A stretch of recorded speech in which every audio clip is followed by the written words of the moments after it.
Chapter 14. Yu Qianqiu chuckled. He tore off a piece of meat and chewed it in his mouth. Just as he swallowed, his face froze, as if he was choking. He patted his chest, and a pot of wine appeared in his other hand. He gulped down a few mouthfuls, and finally let out a burp. He smiled and told the white fox about the golden bead. The latter was dumbfounded. She never thought that the golden bead could be used in such a way. The former said mockingly, "Sister White, aren't you tired of staying in this dark place? Do you want to come to my territory? It's much quieter there, and no one will disturb you." The white fox looked at Yu Qianqiu noncommittally, and said softly, "Brother Cho, didn't you say that you want to make a name for yourself in the cultivation world? I see that you haven't cultivated at all these days." After saying that, she continued to play the zither and sing softly. Playing with things can distract one's ambition. Yu Qianqiu thought about how he had spent the past few days playing with things, and felt a little ashamed. He threw away the pheasant leg in his hand. Paw! It fell into the pool and sank. The white fox who was playing the zither frowned slightly. Sitting down cross-legged, Yu Qianqiu took out 2 spirit stones. He closed his eyes and activated the mysterious heaven skill. He slowly absorbed the spiritual energy and converted it into vital energy to be stored in his body. He threw the waste rock into the water, and 2 more spirit stones appeared in his hands.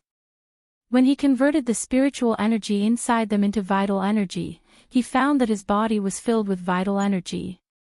His dantian could no longer contain it. Yu Qianqiu was shocked. These spirit stones were really good stuff. He had only absorbed 6 mid-grade spirit stones, and the converted vital energy was enough for him to cultivate to the 5th level. If he absorbed spiritual energy from the air, how many years would it take to compare to 6 mid-grade spirit stones? Without hesitation, he memorized the 5th level of the mysterious heaven skill and began to cultivate. It was actually very easy to cultivate from the 5th to the 10th level of the Qi refinement realm. In fact, it was not as difficult as opening the 8 extraordinary meridians from the 1st to the 4th level. As long as one absorbed enough spiritual energy, it was basically not a big problem. After a few days, when Yu Qianqiu refined the last bit of true qi in his body into his dantian, his entire body trembled. He could feel that every cell in his body had undergone a qualitative change. He thought to himself, "I've finally reached level 5. Checking the changes in his dantian, he found that his dantian, which used to be filled with true energy, had become empty, with only a few wisps of true energy floating around. However, the previous white true energy was incomparable to this tangible true energy. With a thought, he directed a strand of Jinqi from his dantian into his body. As soon as this strand left his dantian, it turned into countless strands of Jinqi, filling his entire body with explosive power. He activated the mysterious heaven method's corresponding offensive art. Yu Qianqiu opened his eyes abruptly and slammed his palm into the pool. Bang! A loud sound echoed in the stone room, and a splash of water exploded a few meters high before falling back down. The sound of the zither behind him stopped abruptly. Yu Qianqiu stopped cultivating and turned around to look. His smiling face froze. The white fox was staring at him with her beautiful eyes, obviously blaming him for disturbing her playing the zither. He quickly got up and begged for mercy. The white fox rolled her eyes at him and was too lazy to argue with him. She continued to play the zither and sang, "Yesterday was like the east flowing water, far away from me, not staying." Yu Qianqiu's teeth ached from listening to the song. He turned around and sat down with his back facing the white fox. 2 spirit stones appeared in his hands, and he slowly closed his eyes. "Yes. The tangible true energy in my dantian has almost reached 1/3. Ah." Yu Qianqiu, who was sitting cross-legged in front of the pavilion, suddenly jumped up and screamed, "F***ck. Where are my spirit stones? Who stole my spirit stones? The white fox was startled by him and could not continue playing anymore. She opened her red lips and was about to scold him, but Yu Qianqiu's figure suddenly disappeared. The white fox was slightly annoyed, and her slender fingers stroked the strings of the zither. A homophonic sound rang in the cave. Spirit stones, where did my spirit stones go? A sika deer was lying on the grass sleeping. Suddenly, a figure appeared out of nowhere and squawked, scaring the deer into running away. Yu Qianqiu returned to the world inside the golden bead. At this moment, the place was already filled with flowers and plants. 2 colorful pheasants, one male and one female, were talking about love. They were also startled by him and flew away. He did not care so much. He found the cloth bag given by his master and rummaged for a while. Then, he seemed to have thought of something. He slapped his forehead and sat on the ground, crying, "Ah! The spirit stones are used up so quickly. This is really terrible." One had to know that spirit stones were not that easy to obtain. Within Ong Kwangsung's sphere of influence, there were a few spirit stone mines. Every month, the spirit stones mined were distributed by the sect. Seniors living in seclusion in the back mountain could receive 2 high-grade spirit stones every month. Sect leader could receive 1 high-grade spirit stone. Elders could receive 50 mid-grade spirit stones. Core formation disciples could receive 25 mid-grade spirit stones. Foundation building disciples could receive 10 mid-grade spirit stones and 250 low-grade spirit stones. Also, disciples who were Qi refining level 4 and above could receive 500 low-grade spirit stones every month. The amount of spirit stones mined by Ong Kwangsung every month was not a small amount in the cultivation world. However, there were more than 1,000 people. It was impossible to let everyone have their fill. They could only strictly distribute the spirit stones according to their rank. Because this involved everyone's interests, even the sect leader did not dare to be biased. Otherwise, not only would he lose his position as the sect leader, he might even be beaten to death. Of course, only half of the spirit stones mined every month were distributed. The other half was the sect's public property. Naturally, this was to buy and sell some necessities. Or if a disciple of the sect made some contributions, it could also be used as a reward. Yu Qianqiu had already reached Qi refining level 4 and above. He could receive 500 low-grade spirit stones every month. This was to hide some things. He did not report it and did not go through the sect's assessment. If he did not report it, he would not receive his salary. In fact, Hao Sanxi's 50 mid-grade spirit stones every month were not enough. The dozen or so that Yu Qianqiu used were taken out from his mouth. AI. Without spirit stones, how can I continue to cultivate? Even if I could get 500 low-grade spirit stones every month, it would only be equivalent to 5 mid-grade spirit stones. Currently, a third of the qi in my dantian was used up to 10 mid-grade spirit stones. If I want to cultivate to Qi refining level 6, I need another 20 mid-grade spirit stones, which is equivalent to 2,000 low-grade spirit stones. I would need 4 months of low-grade spirit stones to cultivate to Qi refining level 6. If I want to cultivate to Qi refining level 10, how many spirit stones would I need? Yu Qianqiu was a little dispirited. He had used 6 middle-grade spirit stones to advance to the 5th level of the Qi refining stage. In the end, from the 5th level to the 6th level, he had used nearly 10 middle-grade spirit stones. The Jin Qi in his dantian was not even a third of the original amount. The amount of Jin Qi needed to advance to the next level was clearly increasing exponentially. If he cultivated to the late stage of tribulation passing stage, he would need a mountain of spirit stones. Yu Qianqiu was really worried. He was like his name. Without the surname, he was called Qianqiu. If he had never used spirit stones before, it would have been fine. But now that he had, how could he still foolishly absorb the heaven and earth spiritual chi like before? If he wanted to rely on it to increase his cultivation, he was afraid that even if he had the patience, he would not have that long of a life. There was another thing that he did not know. The volume of his dantian was 3 times that of an average person. In other words, if an average person used 2 days to cultivate their dantian, it would be equivalent to him using 6 days. In fact, an average person only needed 1/3 of the amount of spirit stones he used to cultivate their dantian. Master Hao Sansi did not understand. The spirit stones he gave him were based on 1 month minus the time needed to cultivate his dantian by 4 levels. In other words, the stones that Hao Sansi gave him were prepared for his disciple to cultivate his dantian by 1 level. There is no other way. I can only wait for Master to come back and think of a way. Yu Qianqiu dejectedly stood up. In the distance, pheasants were cooing. From the sound, they were probably laying eggs.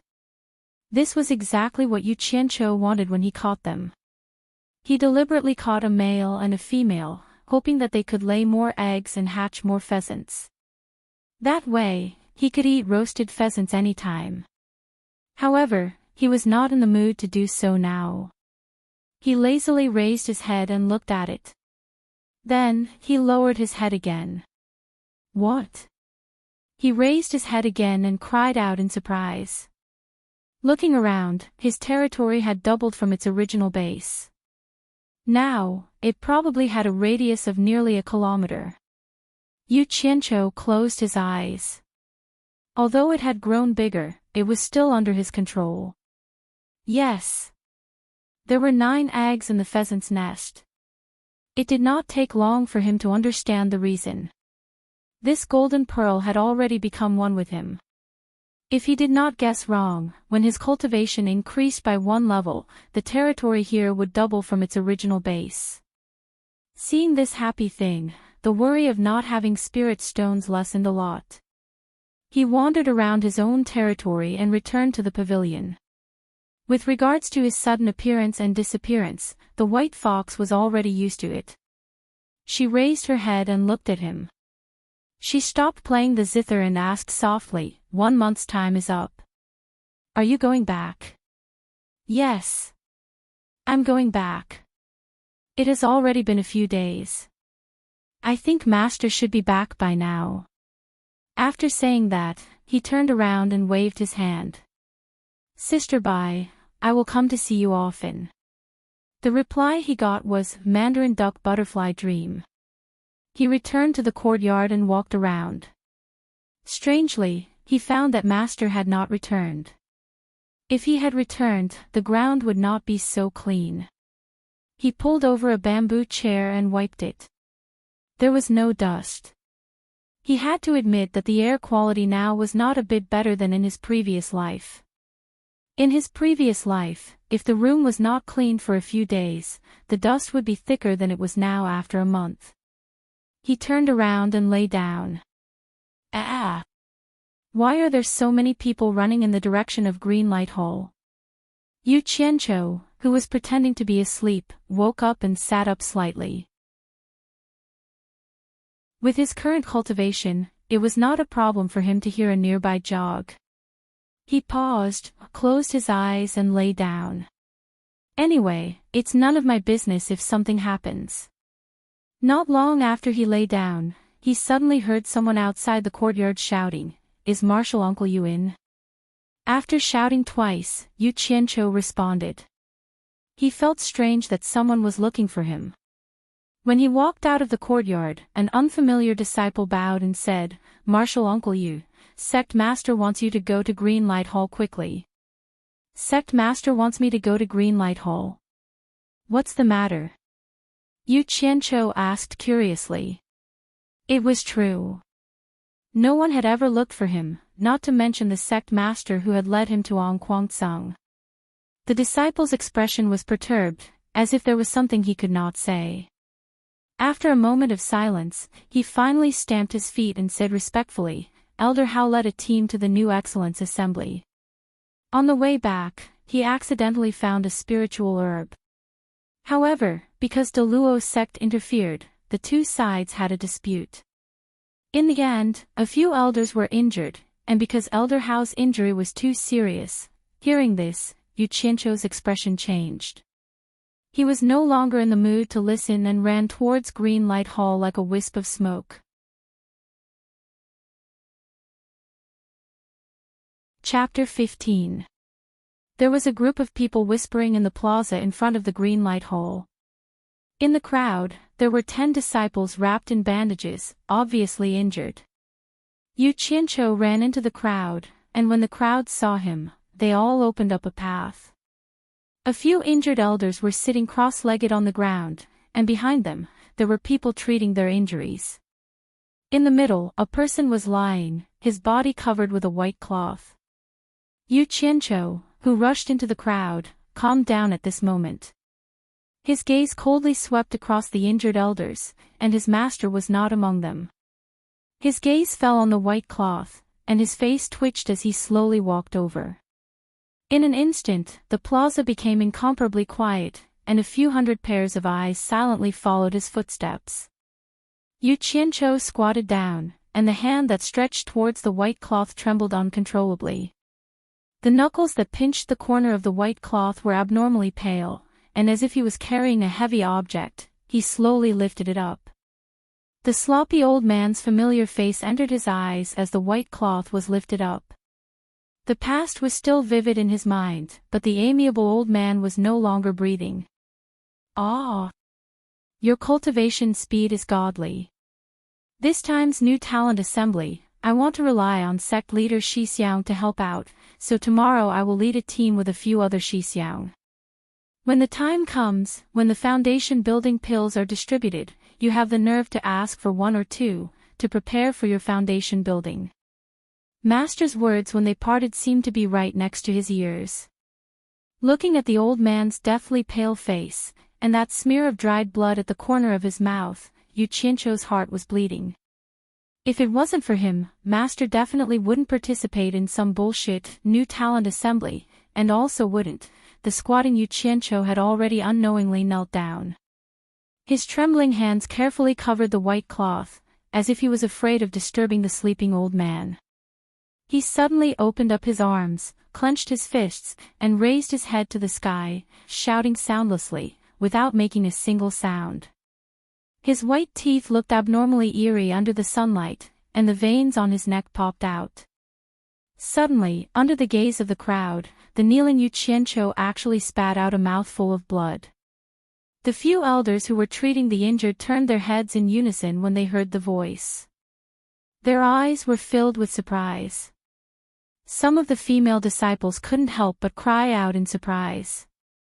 They'd never imagined that there would actually be such a deep relationship between master and disciple in the cultivation world that was cold and emotionless. Everyone sighed endlessly when they thought about how Ong Kwangsung's trash life wouldn't be any better if he left the protection of his master. Chu Ping'er, who was standing in the crowd, could no longer associate the peeping Tom with Yu Qianqiu, who was vomiting blood in front of her. Recalling that the 2 peerless songs came from this person, she could not help but tear up, her eyes filled with pity. "The sect leader is here," someone shouted. Sect Master Lu Chongqing walked out of the Cyan Light Palace, and the group of elders who walked out behind him all had ashen faces. Lu Chongqing stood in front of Yu Qianqiu and stopped. His eyes swept over the blood on the ground and looked at the bloodstain at the corner of Yu Qianqiu's mouth. He sighed and said, "Since it has already happened, martial nephew, please restrain your grief." Yu Qianqiu, who was kneeling there, didn't even raise his eyelids when he heard the voice. He just said in a frighteningly calm voice, "I just want to know what's going on." Everyone was slightly shocked. They didn't expect that he didn't even have the slightest bit of respect in front of the sect leader.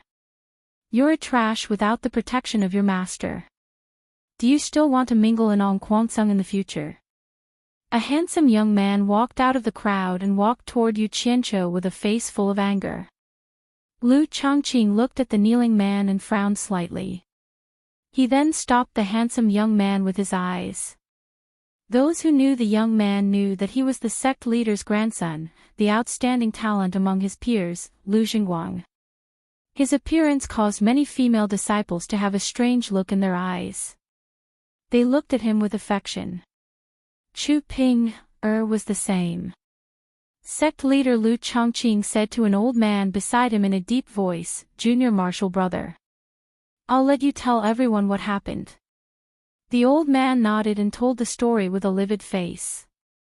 It turned out that Ong Kwangtsung found a spirit herb on his way back from the new talent assembly.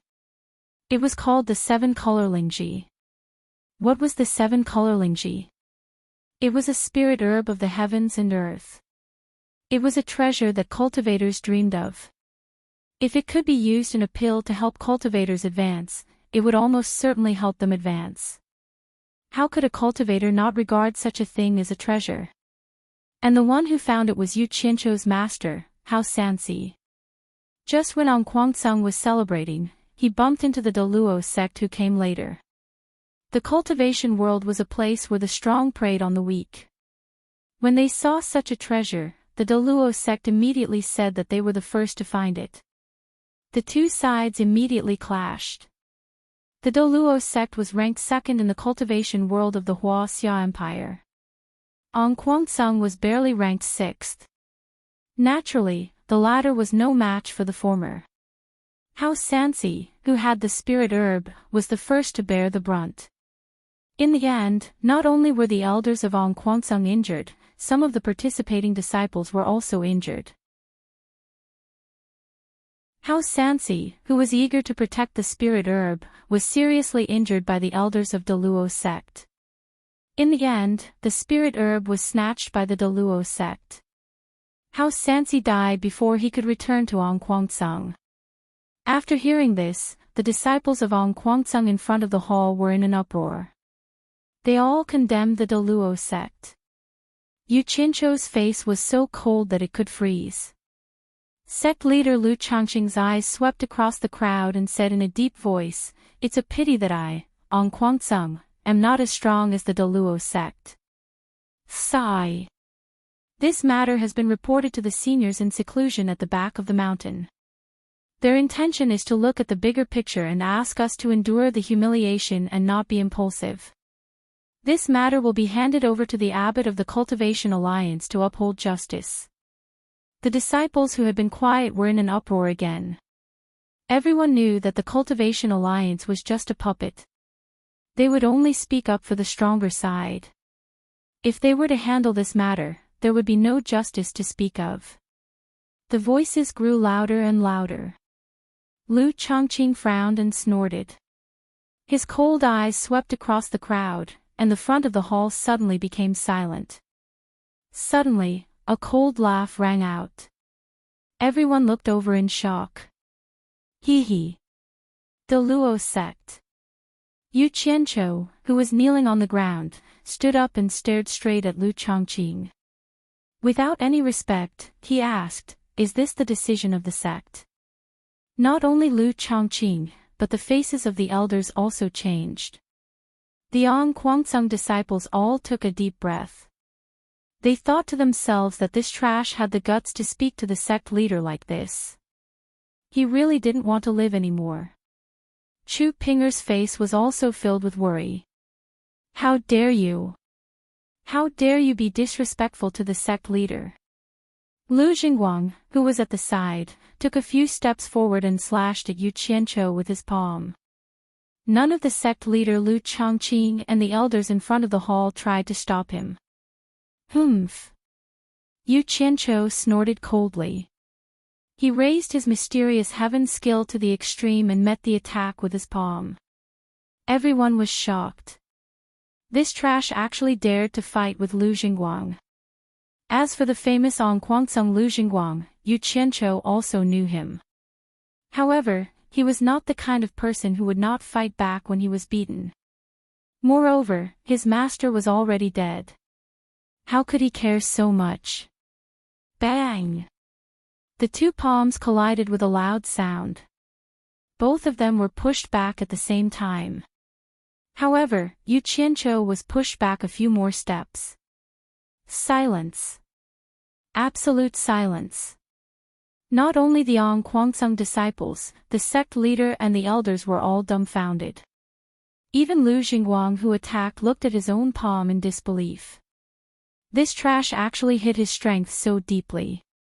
Anyone could see that the person who attacked just now was not an ordinary person. At the very least, he was a Qi training level 4 cultivator.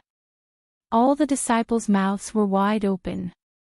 The sect leader and the elders were stunned. Even with their cultivation, they couldn't see that Yu Qianqiu had already stepped into the door of cultivation. How could this be? How could someone without the foundation of cultivation be able to step into the door of cultivation? This was an unchanging rule since ancient times.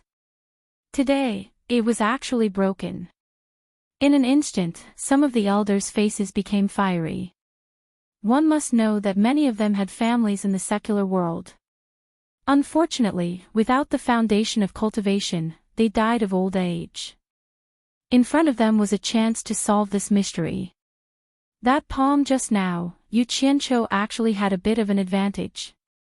His Qi training level 5 could almost match a Qi training level 6 cultivator.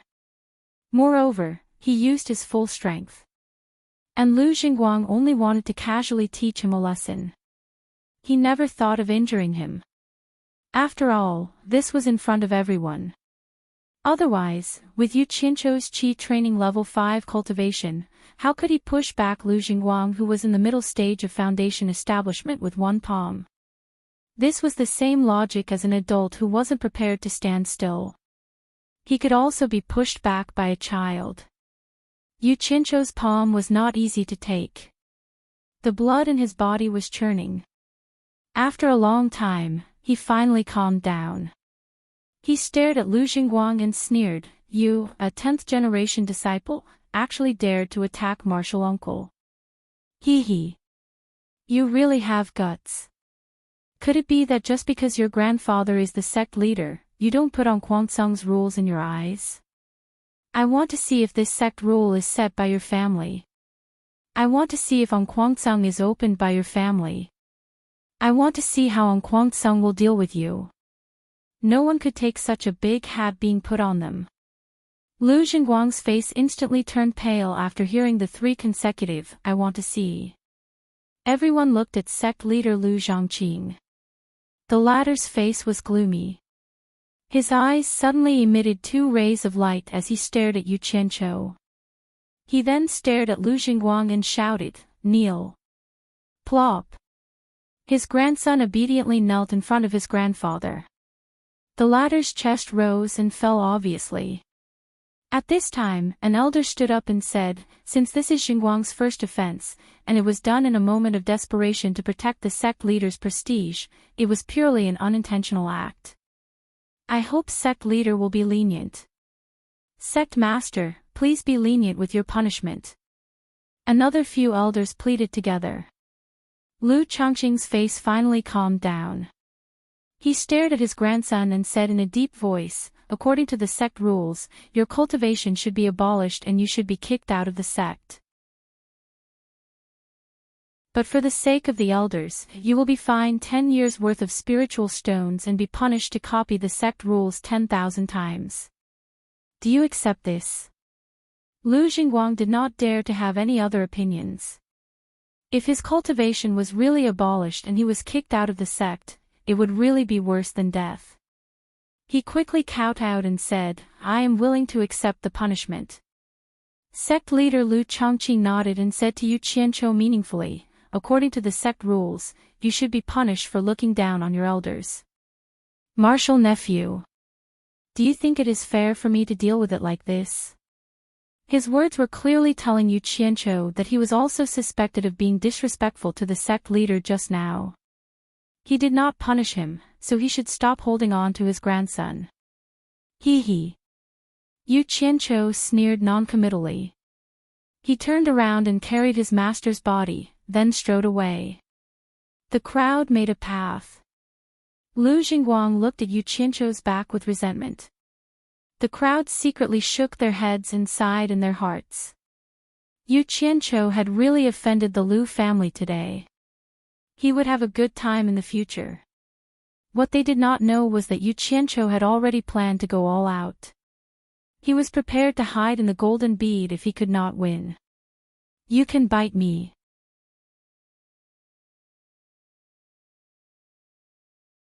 Chapter 16. The Forbidden Area, the Stone Cave, and the Stone Bridge. In the cave, there was no longer the incessant playing and singing day and night. The peerless white fox walked out of the zither platform, looked at the dead and alive in front of the pavilion, and faintly sighed. After learning about Yu Qianqiu's master's experience, she thought about it and asked Yu Qianqiu if he wanted her to go to the Daluo sect. The latter knew that with the white fox's strength, killing a few people would be as easy as chopping vegetables. In order to avenge him, the white fox was prepared to leave the forbidden area that had trapped her for more than 200 years. Yu Qianqiu thanked her for this. However, he refused without hesitation. His words made the white fox's hair stand on end. A master for a day, a father for life. It was only right that the son would avenge his father. I want the Daluo sect to be buried with my master. The beautiful woman did not say anything else. Although she had killed hundreds of people in a rage, it was only because she was angry. There were probably thousands of cultivators in the entire Daluo sect. She couldn't bring herself to kill all of them, not even sparing a chicken or a dog. The Daluo sect had been in the cultivation world for thousands of years. There were many hidden dragons and crouching tigers. She could not kill them with just a word. It seemed that Yu Qianqiu had to do it himself. Seeing that her brother did not say it casually, the white fox looked worried. Yu Qianqiu had a sad smile on his face as he wiped the blood off his master's face with a wet cloth. When he changed his master's clothes, he saw the holes on his master's body. The muscles on his face twitched. He clenched his fists and roared, "Daluo sect." His voice echoed in the cave for a long time. After House Sanxi's body was reborn, Yu Qianqiu picked it up and was about to enter the golden bead when the white fox said, "Brother Qiu, wait." Yu Qianqiu was stunned and looked at her in confusion. She picked up her zither and slowly walked out of the pavilion. Immediately, a purple light screen appeared to block her. The white fox sighed and said, "If I couldn't do anything to you 200 years ago, do you think you can stop me now?" After she finished speaking, she opened her red lips and blew a breath of air towards the purple light curtain. The purple light curtain rippled and a hole appeared in the middle. The white fox slowly walked out from the hole and the purple light curtain closed behind her and disappeared. Oh my God! She actually came out. Yu Qianqiu was stunned. "Sister Bai. What are you doing? Didn't Brother Qiu invite me to live in your so-called territory? Why are you regretting it now?" White Fox smiled sweetly. Oh my God! She actually smiled. The legendary smile that could topple a city or a country was probably referring to a woman like her. Yu Qianqiu smiled bitterly. "Since Jijia is willing to come, little brother is more than happy to come. How can I go back on my words? Sister, hold my hand." After he finished speaking, he freed one hand. White Fox didn't mind that he had hugged a dead person and gently held it with her slender hand. Feeling the softness in his hand, Yu Qianqiu's mind was slightly shaken, but he didn't have any dirty thoughts today. He immediately focused his mind on the golden bead. In an instant, the figure in front of the pavilion disappeared. In the green light hall, the sect leader was discussing matters with the elders. Suddenly, a small bell hanging at the side of the hall rang. Everyone turned their heads to look. Ah! Sect leader Lu Chongqing said curiously, "Did the white fox spirit from the forbidden area come out? Let's go and take a look." After he finished speaking, he flew out of the hall and the figures behind him followed. A group of people came to the grotto and saw that the pavilion was empty. They looked at each other in dismay. Sect leader Shi Xiang. "If I remember correctly, there is a purple light demon trapping formation here. Those who are trapped in the pavilion can't come out unless they have reached the middle stage of the tribulation passing stage. Could it be that this white fox spirit has reached the middle stage of the tribulation passing stage? That's impossible.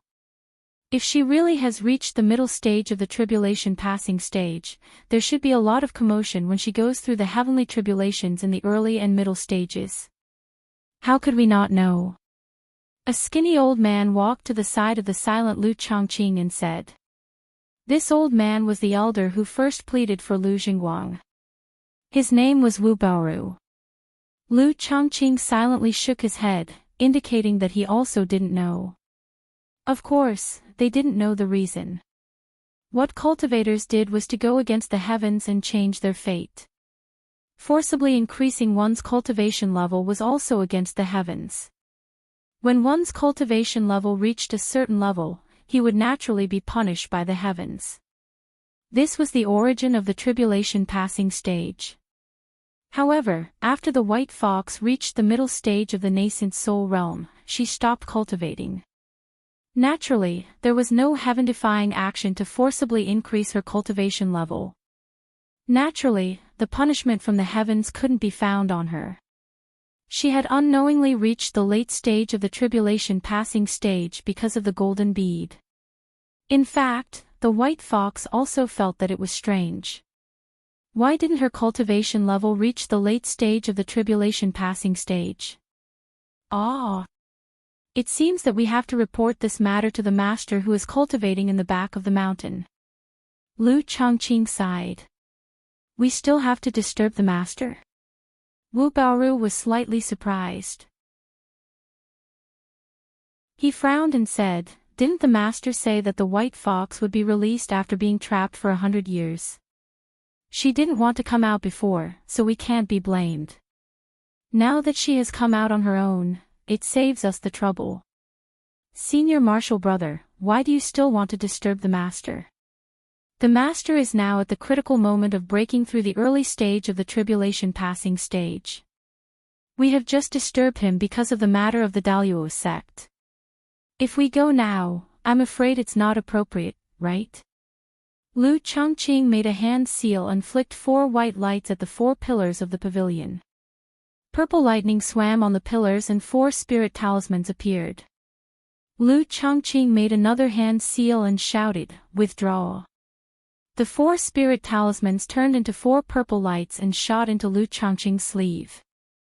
After doing this, he turned around and looked at the others. He shook his head and said, Junior Marshal Brother, you only know one thing but not the other. The white fox spirit killed recklessly in the secular world and should be punished. However, the master imprisoned her for no other reason than that the white fox would be able to break through to the late stage of the nascent soul realm in less than 100 years, so the master made an agreement with the white fox. If the white fox wanted to come out after 100 years, she would have to swear an oath to join the Onquangsung. Otherwise, she would be imprisoned until she agreed. Alas! The master did this so that the Onquangsung would have one more good helper. I didn't expect that now. The elders looked at each other. It seemed that they didn't know the reason behind it and were all fooled by the rumor that everyone knew. Wu Baoru sighed and said, the master really put in a lot of effort for Onquangsung. He even planned for 100 years. Lu Chongqing nodded. Suddenly, he seemed to remember something. He frowned and said to Wu Baoru, there is something that I need Junior Marshal Brother to think about. Junior Marshal Brother Hao's disciple, Yu Qianqiu, can actually cultivate without a root bone. It is really incredible. This matter has to be cleared up, so I will have to trouble Junior Marshal Brother. Junior Marshal Brother, remember, you must clear up this matter. The last sentence was said in a gloomy tone. The meaning behind it was worth thinking about. Yes. Junior Marshal Brother, you must clear up this matter. Senior Marshal Brother. We will leave it to you. When the others heard it was about this matter, they all agreed. Wu Baoru laughed and said, I understand. I will not disappoint the sect leader and the other senior and junior marshal brothers. Something that could make a group of people so concerned was naturally related to their own interests. If the doubts about what happened to Yu Qianqiu were cleared up, these children without a rude bone at the foot of the mountain could openly join the Angquangsung to cultivate. This was something that everyone hoped for. The white fox, who was hugging the zither, looked at the space with a radius of nearly 1,000 meters in surprise. Although she had heard about it from Yu Qianqiu, she could not help but be surprised when she saw it for the first time. She didn't expect that this small golden bead could actually contain such a large space. It was similar to the storage pouch used by cultivators, but obviously, a storage pouch couldn't contain such a large space. It was also impossible to plant flowers and grass inside like Yu Qianqiu, and even raise some small animals inside.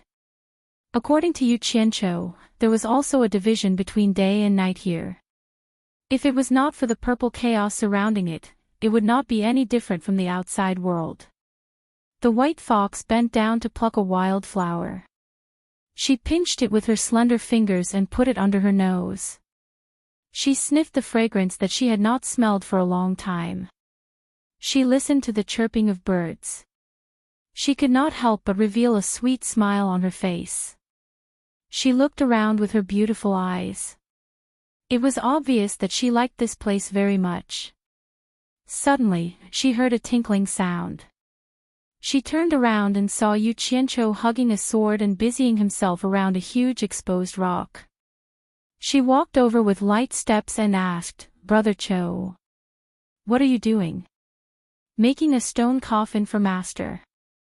As she said that, she chopped the rock with her sword. The white fox frowned slightly. She stretched out her hand and said, "Give me the sword." Yu Qianqiu was stunned. He gave the sword to the white fox in confusion. The white fox's graceful figure unfolded. Her white clothes fluttered. She threw her zither and stood in the distance. Then, she stabbed her sword into the bottom of the huge rock and gently flicked it. The huge rock, which had a diameter of nearly 3 meters, flew up and was flicked into the air by her sword. Seeing how effortlessly she did it, the white fox was dumbfounded. The long sword twirled. Xiao! Xiao! Numerous sword rays shot towards the huge rock that was tumbling in the air. It was like a knife cutting through tofu. There was almost no sound. Seeing a black shadow fall, the white fox gently stretched out her sword and held up the stone pillar that had become smooth on all 6 sides. She slowly placed it on the ground. She pulled out her sword. Her white sleeves flashed with a ray of light. The stone pillar flew up and a thick stone slab fell to the ground. If he could not see what the white fox was going to do, Yu Qianqiu might as well bang his head against the wall and die. This vixen's sister obviously saw that he was working too hard, so she did it for him. "Stop!" Hearing the voice, the white fox was stunned. Yu Qianqiu came over and snatched the sword from her hand. He shook his head and said, "Thank you, sister, for your kindness. As a disciple, it's better for me, master's stone coffin, to do it myself."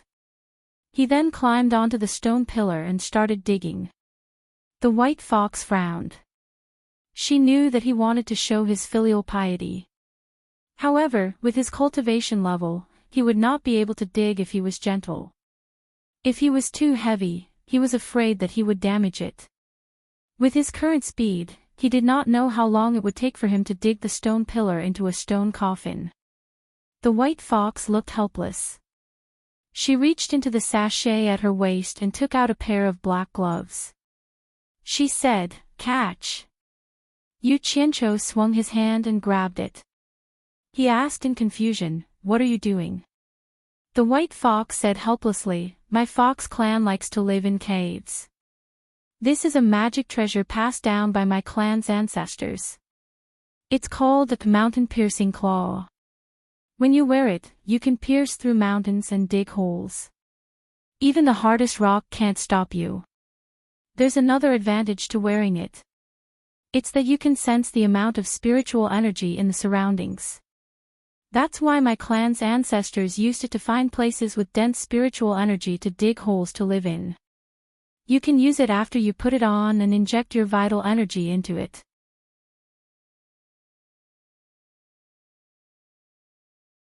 Chapter 17. Oh. Yu Qianqiu immediately threw the sword away and put on the mountain-piercing claw. His 10 fingers were covered with 10 black and shiny claws. He waved his hands a few times and it looked very powerful. However, he felt that it didn't fit well and was a little loose. Following the white fox's instructions, he infused his vital energy into the gloves. He felt his hands tighten as if the gloves had become one with his palms. He retracted his vital energy and the gloves loosened from his palms. This is good. Let me try. Yu Qianqiu praised. He raised a finger and poked it into the rock. The finger sank into the base of the finger without any effort. He tried a few more times and it was the same. He turned his head and waved his claws. Thank you, sister, for giving me this treasure. The white fox shook her head. I didn't say I was giving it to you. This is the heritage treasure of my fox clan. I don't have the right to give it to you. I'm just lending it to you for a while. Ah. Yu Qianqiu was stunned. He smiled. I understand. He then buried his head in work. His claws danced and stone chips flew everywhere. In less than half a day, he successfully made a stone coffin that looked passable. He took off his gloves and hung them on his waist. He found a place that he thought was a good place for feng shui. He struck with his palms a few hundred times and finally made a deep hole. After that, the stone coffin that had been hollowed out and could be moved with his cultivation was placed into the pit. Then, he carefully placed his master's body inside. After covering it with the stone lid, the surrounding soil was used to make a bun. His master was naturally the filling of the bun. He looked left and right and circled around a few times. He kept feeling that something was missing. Finally, he slapped his forehead. It turned out to be a tombstone. He then put on his gloves and made another tombstone. On top of the tombstone, he wrote, Grave of my master, House Sansi. On the side, he wrote, Erected by my unfilial disciple, Yu Qianqiu. After he was done, he took a closer look. Other than the writing being a little ugly, there shouldn't be any other mistakes. When he carried the tombstone to the bun, he was dumbfounded. He walked around the grave a few times and was so anxious that his forehead was sweating. It turned out that because he wanted to make his master's grave perfect, the whole grave mound was a bit too round. Now he had forgotten which direction his master's head and feet were buried in. He couldn't just randomly pick a direction to insert the tombstone into. Damn you! Yu Qianqiu cursed and placed the tombstone on the ground.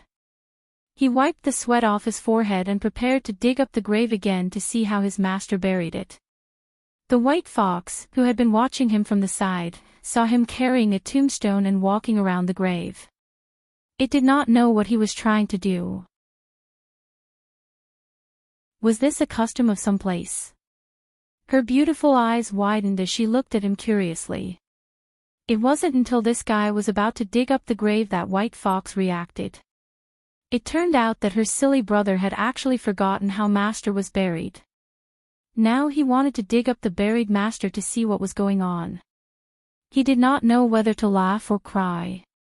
He could afford to lose that person, but the people watching from the side felt that they couldn't. The white fox looked down and saw a stone under her feet. With a kick, the stone landed on the side of the grave mound and stabilized. Yu Qianqiu saw a stone fall.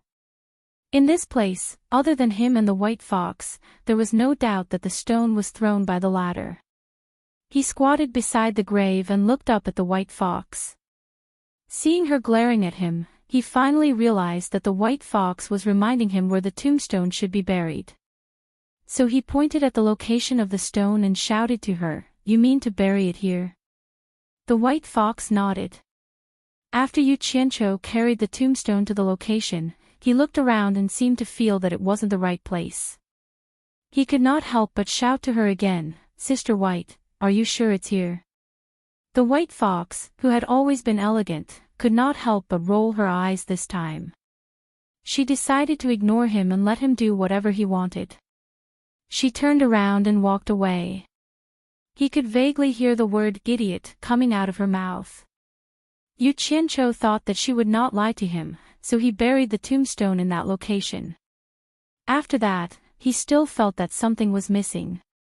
Suddenly, his eyes lit up and he ran to the flowers and plants around him. The white fox, who was not far away, was attracted by her brother's action. Her face became a little ugly as she looked at him. There were not many wildflowers to begin with. After he picked them here and there, it became a mess. The nearby flowers were ruined by him. Finally, they were gathered into a wreath and placed in front of the master's tombstone. Then, he caught 2 birds, roasted them and placed them in front of the master's tomb. He respectfully kowtowed a few times and swore that he would avenge his master. After a while, it was finally over. He raised his head and sighed. He turned around and saw the white fox standing alone in the wilderness. Then, he looked around and found that there was no place to stay. He could not let the white fox live in the wilderness every day like him. He immediately had the idea of building a house. With a thought, he had already returned to the grotto.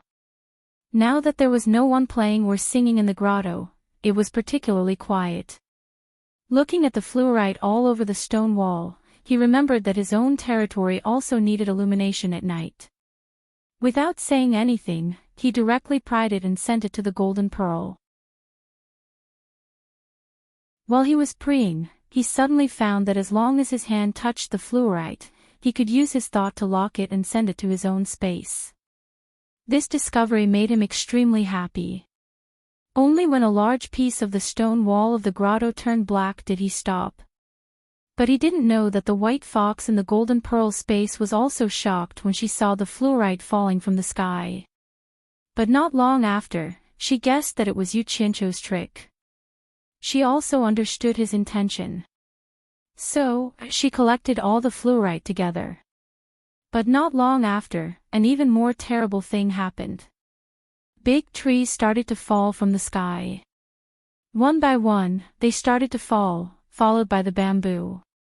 The white fox flew to the side and looked at the sky dumbfoundedly. Outside, Yu Qianqiu wanted to get a few bigger trees for his own territory. But as long as it was a big tree that was too big for a person to carry, his thought was not able to take it away. He could only stand there and sigh at the trees. All around, there were potholes left by the uprooted trees. He felt that it was almost enough. Looking at the top of the mountain, he remembered that Master still had some belongings. He decided to pack them up and bring them to his territory. The small courtyard was still quiet, but the people had changed. Standing outside the door, Yu Qianqiu's heart was heavy. He gently pushed open the courtyard door. He saw a person standing with his hands clasped behind his back. There was even a sword in his hand. That person turned around and looked at Yu Qianqiu. He smiled and said, "Shiji, you made me wait." It was Wu Baoru. Yu Qianqiu had stayed on the mountain for more than a year. Naturally, he knew this person. This person could be considered as his master Shixiang. From that day when he took the initiative to plead for Lu Jingguang, he could tell that he was also on the sect leader's side. Although he was unhappy, he still bowed solemnly and said, "Wu Shibua." Wu Baoru nodded. Seeing that he didn't look well, he thought that it was because of Master's death. He sighed and said, "Ai. How shitty, no one would have thought that such a thing would happen. The deceased is gone. Shiji, please restrain your grief." Where's Shidi's body? Restrain your mother. Old bastard. Lean and skinny, a sharp mouth and monkey cheeks. One look and you can tell that he's not a good person. Yu Qianqiu cursed in his heart. He said, I've already buried Master in the back of the mountain. Oh right. Did Shibua come here for something? Yes. Wu Baoru nodded. He stared at him and said, yesterday, I saw Shiji and Jingguang exchange palms. It really surprised the entire Onquangsong. I didn't think that Shiji had already reached the 5th level of Qi training. I've received orders from the sect leader to grant you Onquangsong's sword. From today onwards, you are Onquangsong's registered disciple. From this month onwards, you can receive 500 low-grade spirit stones. After he finished speaking, he threw the sword in his hand over. Yu Qianqiu caught the sword. He glanced at Wu Baoru and didn't say anything. He thought to himself, there's such a good thing. Hey! I don't believe in meat pies falling from the sky. Wu Baoru paced around the courtyard with his hands behind his back. He said in a low voice, you've seen what happened to your master. It's not that the sect doesn't want to avenge your master. It's just that the sect's strength can't compare to the Deluo sect. Why can't we compare to the Deluo sect? It's because for thousands of years, the disciples with good root bones have all been taken by the big sections. In the long run, the strong become stronger and the weak become weaker. But now, the time to change the sect's fate has come. At this point, he stopped and stared at Yu Qianqiu with his triangular eyes. Ha! I'm afraid that what I'm going to say next is the main topic. Yu Qianqiu sneered in his heart. Sure enough, Shiji is a disciple without the slightest root bone. Logically speaking, he shouldn't be able to cultivate. But now, his cultivation has reached the 5th level of Qi training. This is really a piece of news that makes Onquangsong excited. That's why the sect master specifically asked me to find Shiji to clarify the reason. As long as our Onquangsong masters this secret, we won't have to worry about disciples without a good root bone anymore. In a few hundred years, our Onquangsong will also become the #1 sect in the world. At that time, Shiji will be our Onquangsong's #1 hero. The more Wu Baoru spoke, the more excited he became. Then, he started dancing with joy, as if Onquangsong's glory was tomorrow. Yu Qianqiu was overjoyed when he saw the old man's performance. He thought to himself, this old fart is really good material for multi-level marketing. He really thinks I'm an idiot when it comes to bewitching people. Don't you just want to know why I can cultivate? I won't tell you. After speaking passionately for half a day, Wu Baoru finally stopped. He looked at Yu Qianqiu with an excited gaze and said, Shiji understands how important this matter is to the sect. Quickly tell Uncle Master the secret behind it. I'll go back and report to the sect master. After that, I'll definitely reward you handsomely. Yu Qianqiu scratched his head and asked in a daze, what secret? After speaking for so long, this brat didn't understand. Did I say too much and it's too complicated? Wu Baoru took a deep breath and said, this is the secret of your cultivation. Yu Qianqiu asked doubtfully, is there a secret to my cultivation? There really isn't a secret. Wu Baoru clenched his teeth. Is there? Yu Qianqiu had a very silly and naive look on his face. Am I asking you, or are you asking me? Wu Baoru finally couldn't help but roar out. Ah! I remember, there is a secret. Yu Qianqiu came to a realization. Wu Baoru's eyes lit up. He said happily, what secret is it? Quickly tell Martial Uncle. The former shook his head and said, no, I can't say. Master has instructed me not to tell outsiders. The latter suddenly had the urge to grab Yu Qianqiu and beat him up. He thought to himself, junior brother Hao really knew about this secret long ago. He has no family and no mouth, and even in death, he wants to bring this secret to his grave. He's really ruthless. The thought of this piqued his interest even more. He took a deep breath and said calmly with a smile, outsiders are people other than Ong Kwang-sung. I'm your master's senior brother, so I'm not an outsider. If you tell me, your master won't blame you.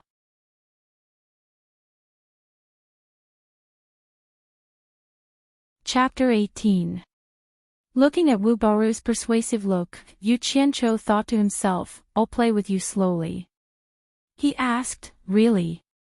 Yes. The former nodded heavily. The latter hesitated for a while, then said, all right then. I'll tell you, but you mustn't tell anyone. Yes. After nodding, Wu Baoru could not help but sigh that how Sansi had taken in an idiot as a disciple. Then swear a deadly oath that you won't tell anyone. Yu Qianqiu still looked worried. Ah. Wu Baoru took another deep breath. He thought to himself, I'll bear with it, I'll deal with you later. He slowly raised his hand and said, I swear that I won't tell anyone about the secret that Marshal Nephew told me today. If I break this oath, I'll die a horrible death. You can tell me now, right? Yu Qianqiu nodded happily. He looked around, as if he was afraid that someone would eavesdrop, then he lowered his voice and said, Marshal uncle, come closer, don't let anyone else hear. Wu Baoru's eyes lit up, and he obediently brought his ear over. Yu Qianqiu said, I do have a secret when I'm cultivating. Master always gives me his spirit stone to absorb spiritual energy. Master doesn't allow me to tell anyone. Wu Baoru waited for a while. Seeing that there was no more sound, he turned to look at him and asked, anything else?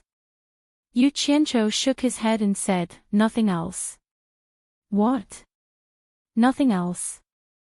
Wu Baoru let out a strange cry. What secret was this?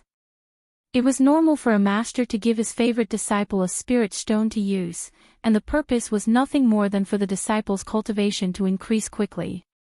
He suddenly felt like he was fooled. He grabbed Yu Qianqiu's shirt and said gloomily, are you going to tell me or not? Humph. Yu Qianqiu snorted coldly.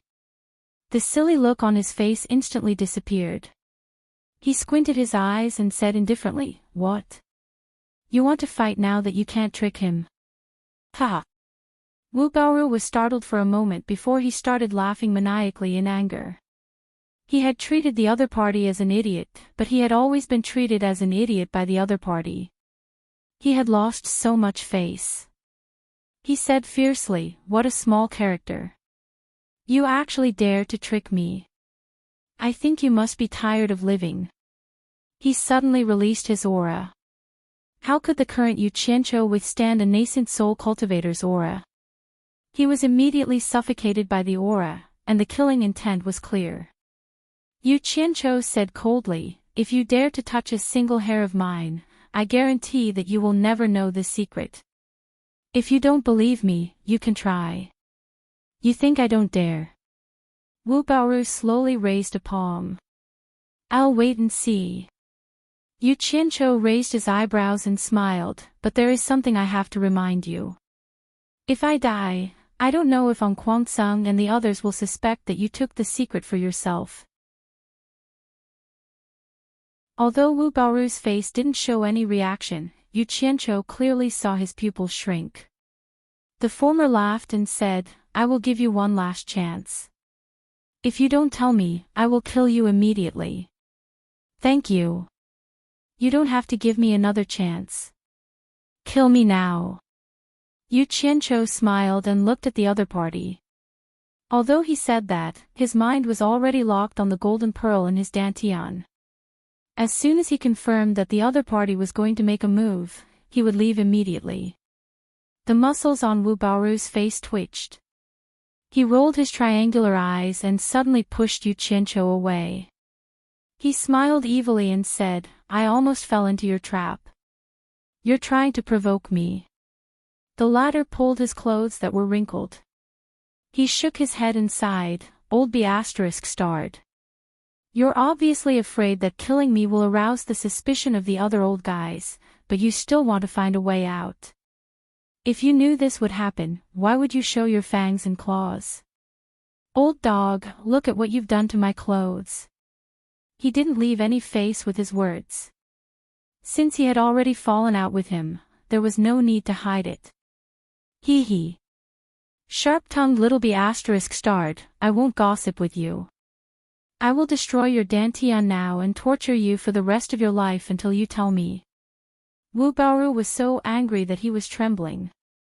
He had been in Ongquangsung for so many years, and no one had ever scolded him like this before.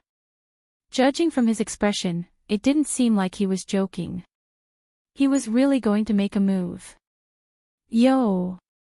I have the golden pearl, so I'm not afraid. Today seems to be the day to talk about insights.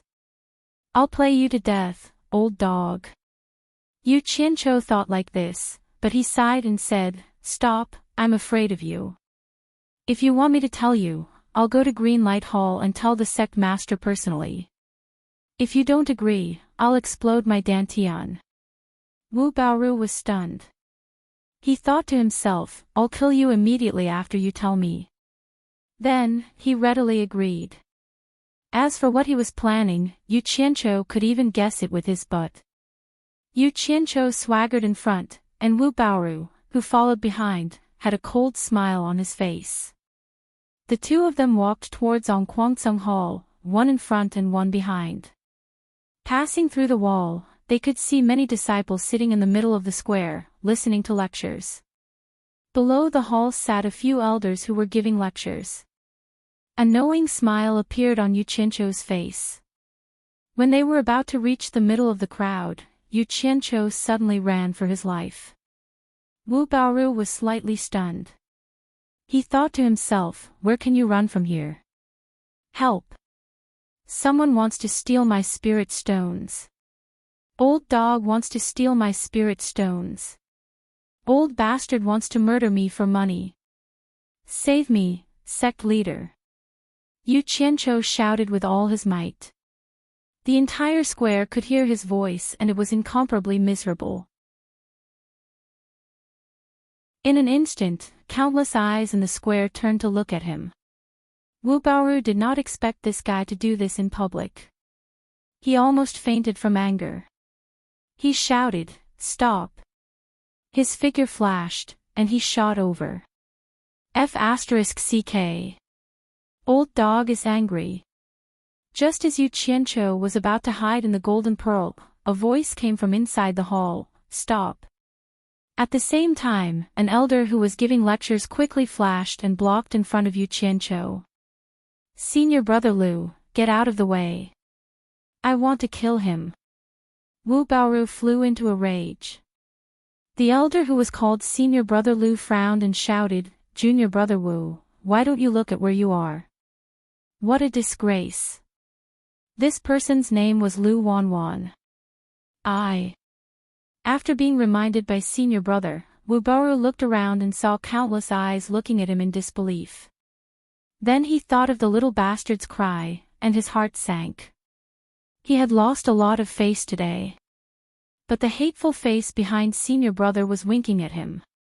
He was so angry that his whole body trembled. He shouted, I'm so angry. Who's making a racket outside the hall? Sect Master Lu Chongqing walked out with a group of elders. Yu Qianqiu immediately turned around and shouted, Save me, Sect Master. Martial Uncle Wu wants to kill me. Save me, Sect Master. Martial Uncle Wu wants to kill me.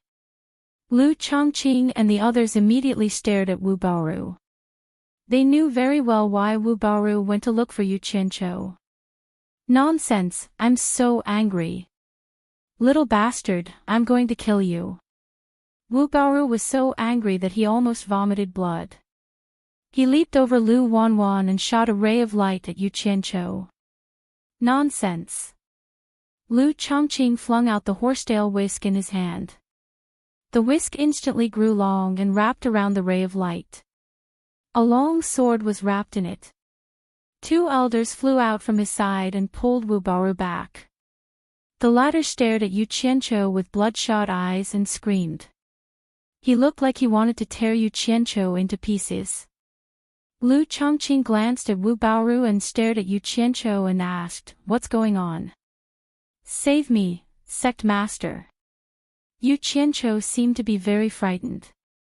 He knelt down and cried loudly, "Today, Martial Uncle Wu found me and forced me to tell a secret.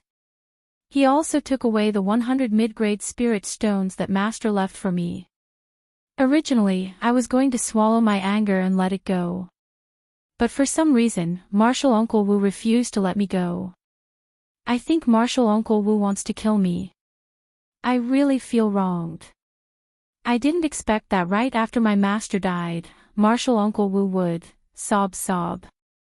Sect master, please help me." Ah! The entire square immediately boiled over. Although the cultivation world was fickle in relationships, it was rare for a martial uncle to immediately snatch away his junior brother's disciples' belongings as soon as his junior brother died. Looking at Yu Qianqiu's pitiful appearance, no one would think that he would dare to frame martial uncle. Although no one dared to talk loudly, whispers were unavoidable. Everyone looked at Wu Baoru as if they were looking at a monster. There were also disciples from Wu Baoru's faction who lowered their heads in shame. Many female disciples heard about Yu Qianqiu's pitiful experience and saw how pitiful he was. Most of them had tears in their eyes. Among them, Chu Ping bit her lower lip. She didn't expect that the talent who composed two peerless songs would be abused like this. "Little bastard. You still dare to say, 'I'll kill you.'" Wu Baoru struggled crazily, but with two senior brothers who had higher cultivation than him holding him down, how could he break free? Yu Qianqiu thought to himself, "Is this old fellow going crazy from anger?" TSK. With such poor mental fortitude, he still imitated others to be a hooligan. But it's good that he's mad, I'll give him some stimulation. "Martial Uncle Wu, you dare to do it, but you can't let me say it." "Ugh!" Yu Qianqiu clutched his chest as if he was having a heart attack. He staggered a few steps, opened his arms, and shouted to the sky, "Heavens! Open your eyes and take a look. There's actually such a crazy person in this world." After he stood up shakily, he pointed at Wu Baoru and said hysterically, "I have no enmity with you, why do you treat me like this? Why do you treat me like this?" His grief and anger made people cry. Martial Uncle Yu is so pitiful. Some of the female disciples in front of the hall choked with sobs. One carried two carried three. Immediately, many of the female disciples began to cry. Pooh! When these cries fell into Wu Baoru's ears, it was as if he had been struck by lightning. His entire body trembled, but he could do nothing to Yu Qianqiu. He was so angry that he spat out a mouthful of blood. Then, his eyes rolled back, and he fell into his senior brother's arms. F***ck. I'm so awesome, I actually made an original infant stage cultivator faint from anger. Kaka. Yu Qianqiu looked at the person who spat out blood with tears in his eyes. Lu Chongqing's face was ashen. He never expected that sending Wu Baoru to look for Yu Qianqiu would cause such trouble. His eyes swept back and forth between the two of them, but he couldn't tell who was the victim. When he saw that Wu Baoru had fainted, he immediately stared at Yu Qianqiu. But the latter's face was so thick that he couldn't be seen through so easily.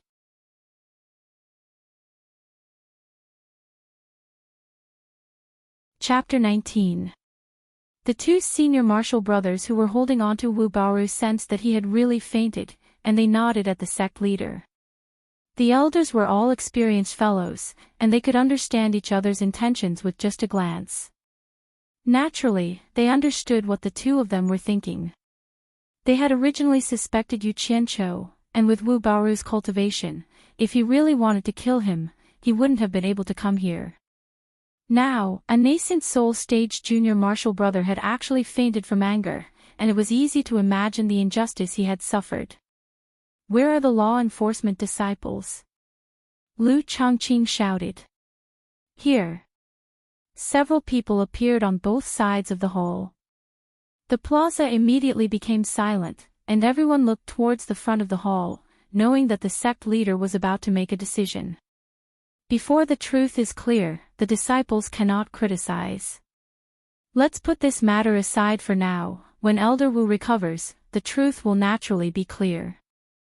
Lu Chongqing spoke first, and then stared at the two who were complaining. Elder Wu chased and beat up a disciple in public, and everyone saw it with their own eyes.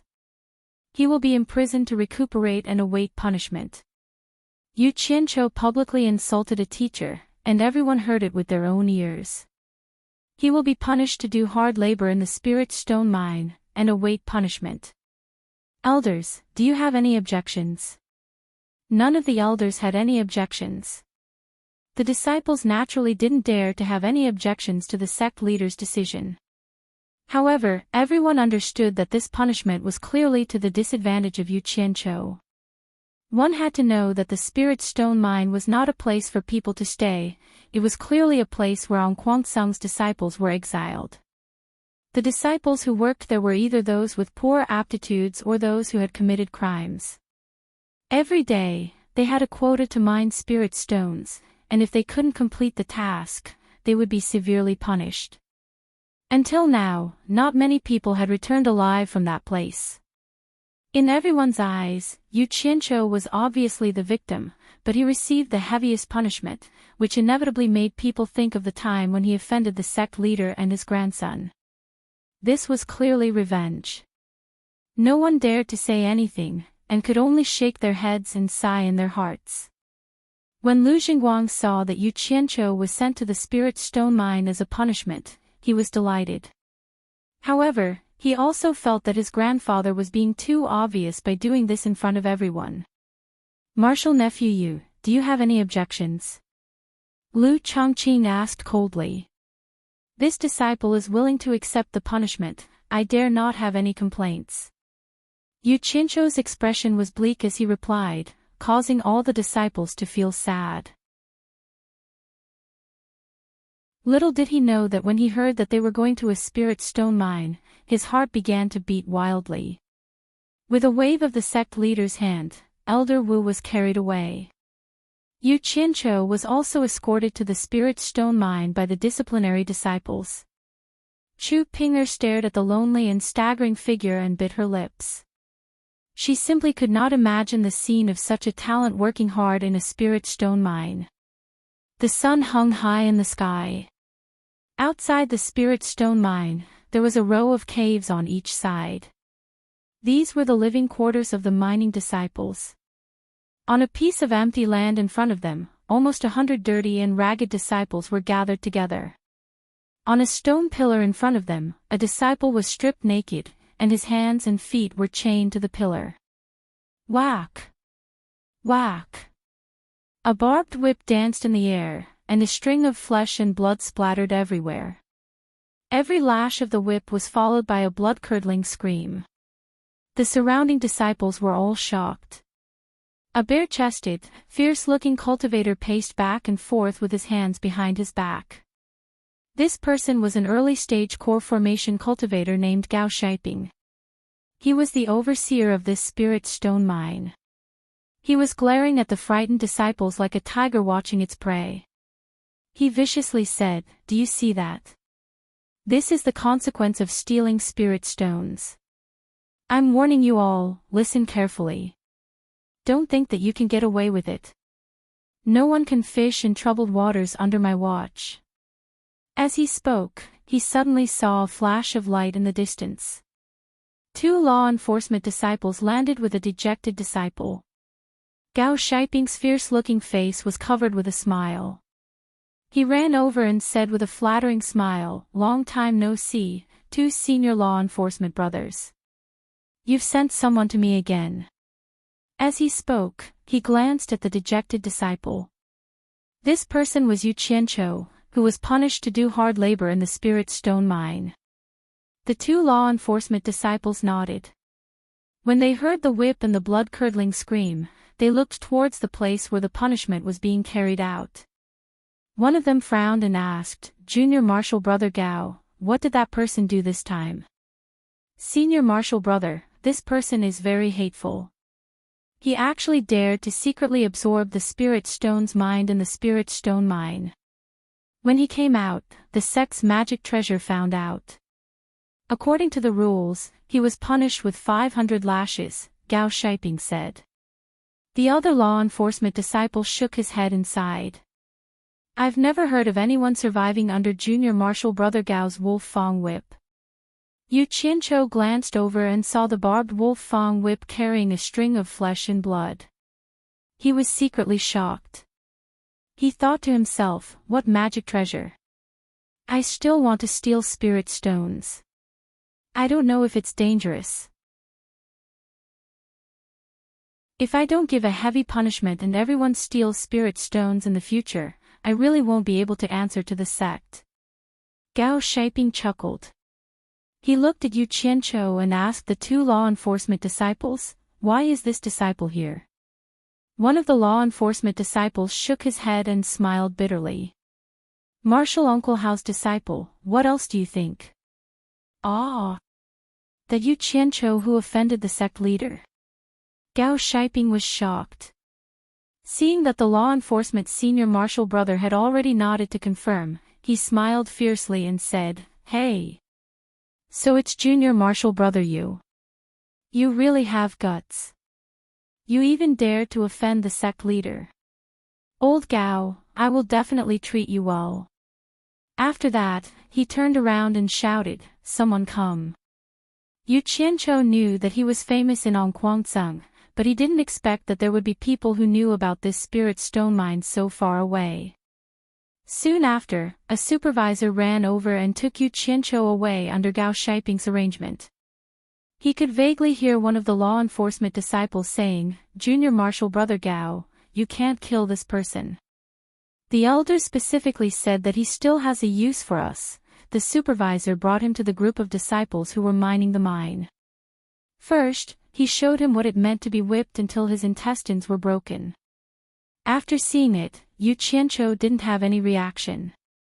He also didn't think that the disciple who was being punished was worthy of pity. In his words, since you dared to steal, then you should be prepared to be caught. You don't deserve other people's pity for courting death. He looked around at the disciples who were mining the mine. All of them were skinny. Other than the fear they showed when they saw the punishment being carried out on their dirty faces, the rest of their expressions were numb and submissive. He let out a long sigh in his heart. It seemed that these people had been living under oppression for a long time. This group of supervisors was really ruthless.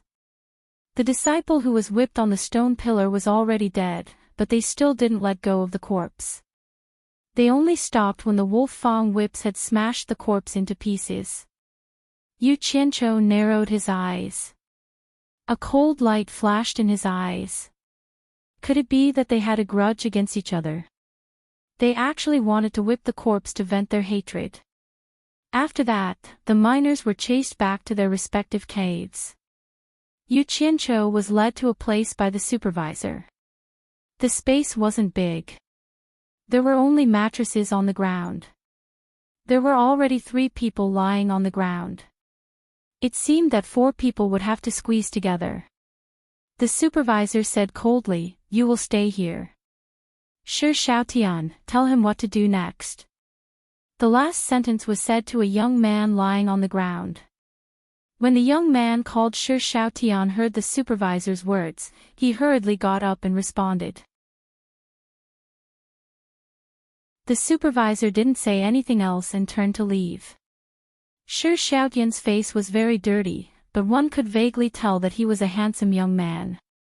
Of course, Yu Qianqiu had also stayed in the cultivation world for a long time. He knew that one couldn't judge someone's age by their appearance. Shi Xiaotian's big eyes looked at this newcomer blankly. Yu Qianqiu smiled at Shi Xiaotian in a friendly manner. However, Shi Xiaotian didn't seem to appreciate it. He only told Shi Xiaotian to follow him and didn't say anything else. He brought him to get the mining tools. The tools were very simple. a custom-made pickaxe and a basket that could be carried on one's back. After they were done, Shi Xiaotian slowly told him some of the rules and the two of them returned to the cave. Actually, Yu Qianqiu really wanted to ask him what was the so-called magical equipment that could be checked. However, Shi Xiaotian didn't answer any of his questions. The mining rules didn't sound difficult. He just didn't know how to do it. Each person had to hand in a high-grade spirit stone every day. In other words, you could take 100 middle-grade spirit stones or 10,000 low-grade spirit stones. If you couldn't complete the task, you couldn't rest or eat. For cultivators, this wasn't the most important thing. Even if you couldn't eat or rest for a day or two before reaching the core formation stage, it was fine. The worst part was that if you couldn't complete the task today, the difference would be doubled the next day. If you couldn't complete the task in 3 days, the punishment would be based on the difference. As for those who completed the task in excess, the excess could be accumulated until the next time you didn't complete the task. Alternatively, you could enjoy 1% of the excess spirit stones. The miner could choose between the two methods. If someone chose the latter, then you had to guarantee that you could complete the task every time. Otherwise, you would still be punished because your previous excess spirit stones had already been used up. The strictest rule was that if someone dared to steal spirit stones or secretly absorb spirit stones in the cave, they would be dead if they were discovered. As for these rules, Yu Qianqiu remembered them. He wasn't worried about being punished for completing the task. Instead, he was thinking about how to steal spirit stones without being discovered while ensuring that he could complete the task. This way, he could continue to stay in the spirit stone cave and continue stealing. In his current situation, if he wanted to increase his cultivation level, he really needed spirit stones. Now that the opportunity was right in front of him, it was impossible for him not to steal. This was because his way of thinking was no different from his previous life. The principle that a horse wouldn't get fat without night grass and a man wouldn't get rich without a windfall was deeply engraved in his consciousness. What worried him the most was the magic tool that Gao Shiping mentioned. If he hid spirit stones in the golden bead, he didn't know if it would be discovered. The sound of snoring echoed in the cave, making Yu Qianqiu very surprised. How could cultivators sleep so soundly? What was the difference between them and mortals? He couldn't figure it out. He really wanted to hide in the golden bead world, but he was afraid that someone would discover his sudden disappearance. He could only endure the three people's continuous snoring. The next day, Yu Qianqiu discovered that everyone here was minding their own business. No one would pay attention to him. He imitated the three people, carrying a basket on his back and carrying a pickaxe. He followed them to the entrance of the spirit stone mine. He stood in the crowd and looked around, looking very different. Especially his clothes, which were many times cleaner than the others, were very eye-catching.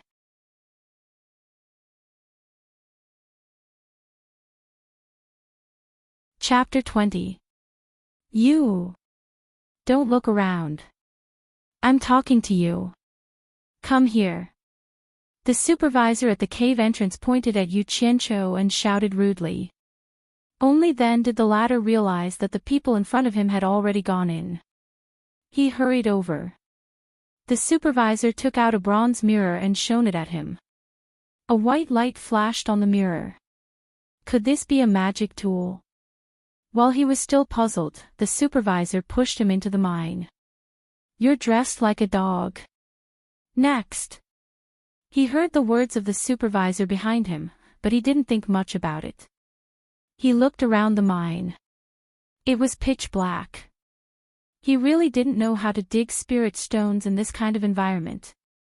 He slowed down and walked in. After his eyes gradually adapted to the darkness, he heard the sound of several people running in. Gold ingots dropped in front. He really had to give it to them. They could even run in this kind of environment. While he was shaking his head, he suddenly noticed that there were sporadic lights on the walls around the mine. What was this? As he moved forward, there were more and more sporadic lights. They covered the four walls, even under his feet. It made him feel like he was walking on a starry avenue. When he got closer, he discovered that they were actually fluorites. They were obviously not installed by humans. They were naturally formed. This also explained why he could dig for spirit stones in the cave even without any light. He stood at a few forks in the tunnel and was choosing which one to enter. Suddenly, another miner rushed into each of the forks in a hurry. Although he didn't know why, there must be a reason why everyone was so anxious. Thinking of this, he didn't hesitate anymore. He randomly picked a hole and quickly walked in. The mine was deep and low.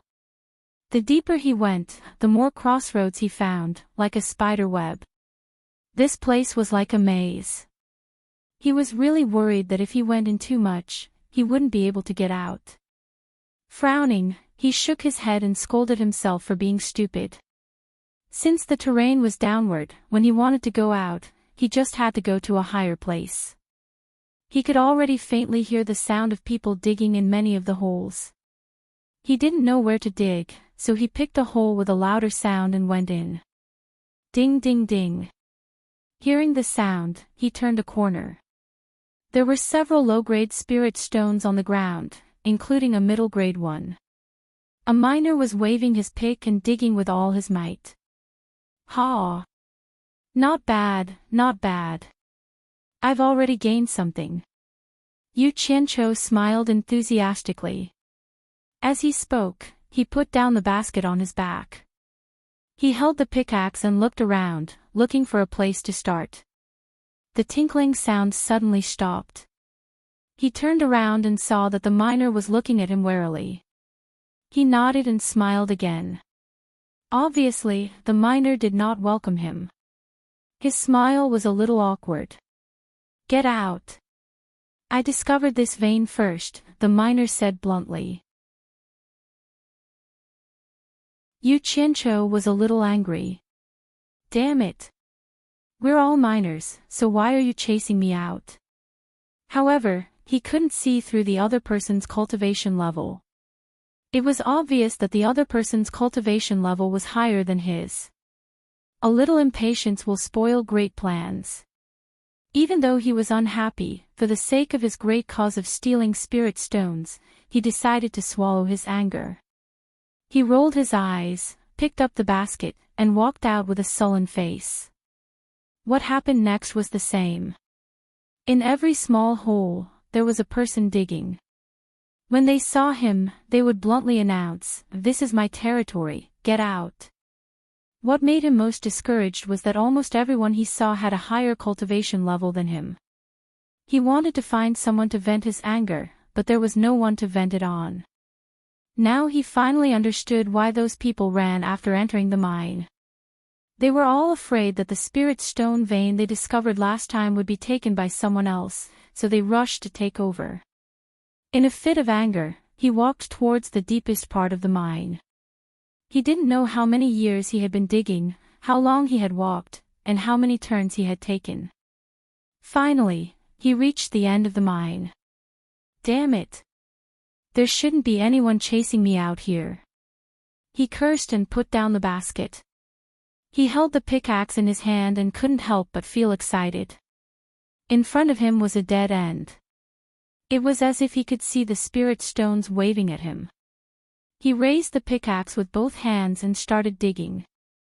Ding! Damn it! Yu Qianqiu screamed and threw the pickaxe to the side. He raised his numb hands and sighed. He shook his hands and picked up the pickaxe to test it on the surrounding walls. Ding, ding, ding. Everywhere was as hard as stone. No wonder the sound of digging sounded like blacksmithing. He was too impatient. He tried again and didn't know whether to laugh or cry. How was this digging? This was clearly digging a hole in a stone mountain. In the past, he really didn't know that spirit stones grew in such a place. The amount of spirit stones used by so many people in Ongquangsung depended on these people to dig them out bit by bit. Even though he heard that there were other spirit stone mines in other places, the miners there probably didn't have it easy either. He tried to inject chi into the pickaxe. Ding, ding, ding. Sure enough, it started digging. Yu Qianqiu was extremely excited. He swung his arms and dug with all his might. It was good to have enthusiasm for work, but not being able to produce results was often the most painful thing. He dug for a long time. Not to mention spirit stones, he didn't even see a single hair. With the continuous consumption of the qi in his body, he was unable to keep up with the expenditure. At this rate, he would die of exhaustion before he could dig up any spirit stones. He wasn't a reckless person. He immediately stopped and decided to figure out what the problem was. Based on the limited common sense from his previous life, the first thing he could confirm was that things such as gold and precious stones all had their own veins and directions. He believed that the same principle applied to spirit stones. The fluorite that could be found everywhere should be associated with spirit stones. This cobweb-like hole must have been dug by the miners in the past. If they stopped here, did it mean that there were no more spirit stones ahead? He didn't understand this point, so he couldn't make a judgment. He wanted to find someone to ask, but the miners here would probably get the same result. No one would tell him. What a headache. Damn it. Why am I so stupid? Yu Qianqiu slapped his forehead in annoyance. Sister Bai's fox clan was an expert in digging holes. He should ask her. He carefully looked around. After confirming that there was no one, he picked up the tool and disappeared. Sister Bai, help. Yu Qianqiu, who returned to his own territory, shouted a few times and stopped. A forest suddenly appeared in front of him.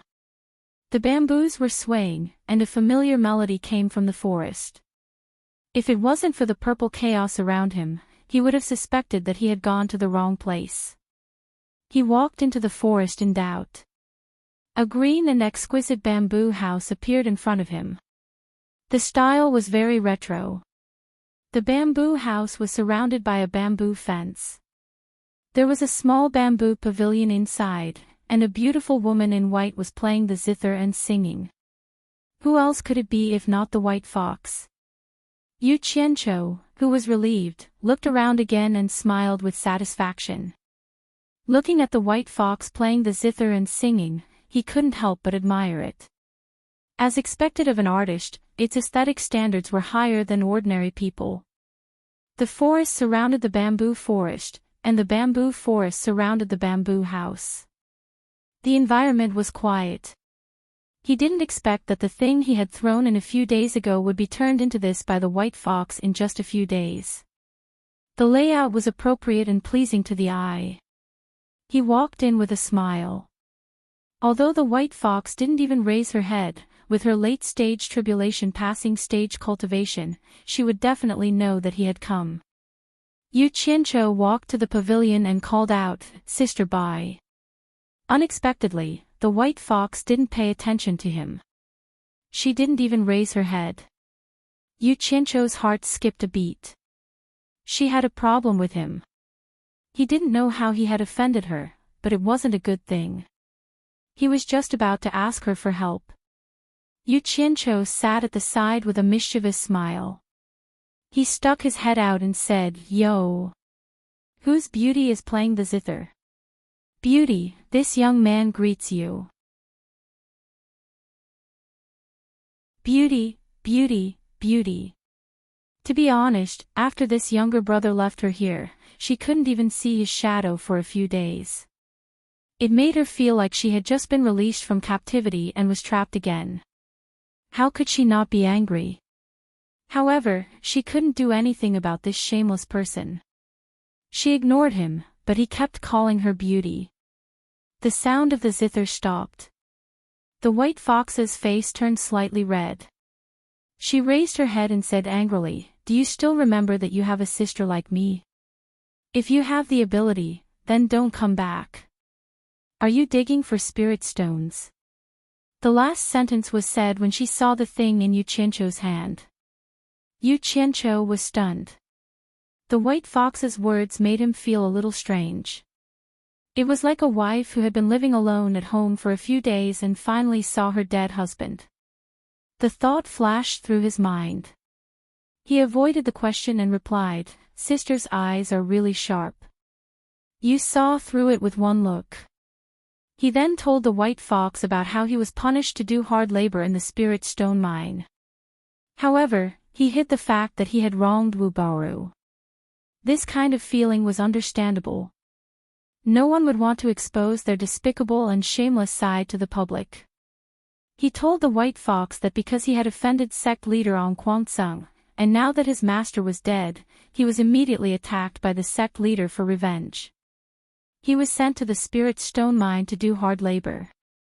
If he couldn't complete the task, he would face severe punishment. A dignified sect leader is actually so narrow-minded.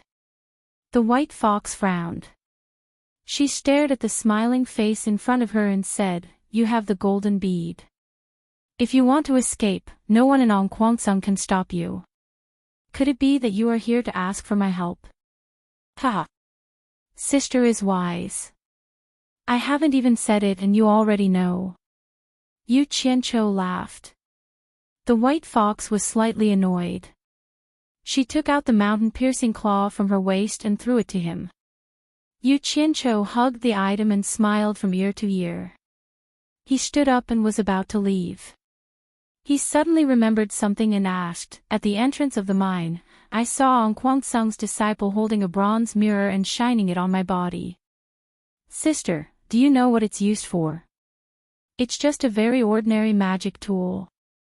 It doesn't have much use. If someone secretly absorbs spiritual energy or hides spirit stones on their body, it's very easy to find out. All the big sects in the cultivation world use it in their spirit stone mines." "Why do you ask?" the white fox asked curiously. "It's nothing. Sister, if I put spirit stones in the golden bead, will the magic tool be able to find them?" Yu Qianqiu asked again. The white fox lightly shook her head and said, "It can't even find spirit stones in storage bags. I think it's even harder to find the space inside the golden bead." "Oh." Yu Qianqiu heaved a sigh of relief. He nodded and said, "I was worried to death. Since it can't be found, then I'm relieved. Sister, I'll leave first." "Aw. You." The white fox was stunned. This bastard is probably asking this to steal spirit stones. If that's the case, wouldn't I be helping the evildoer? When she came back to her senses, she wanted to stop him and ask him questions, but he was already gone.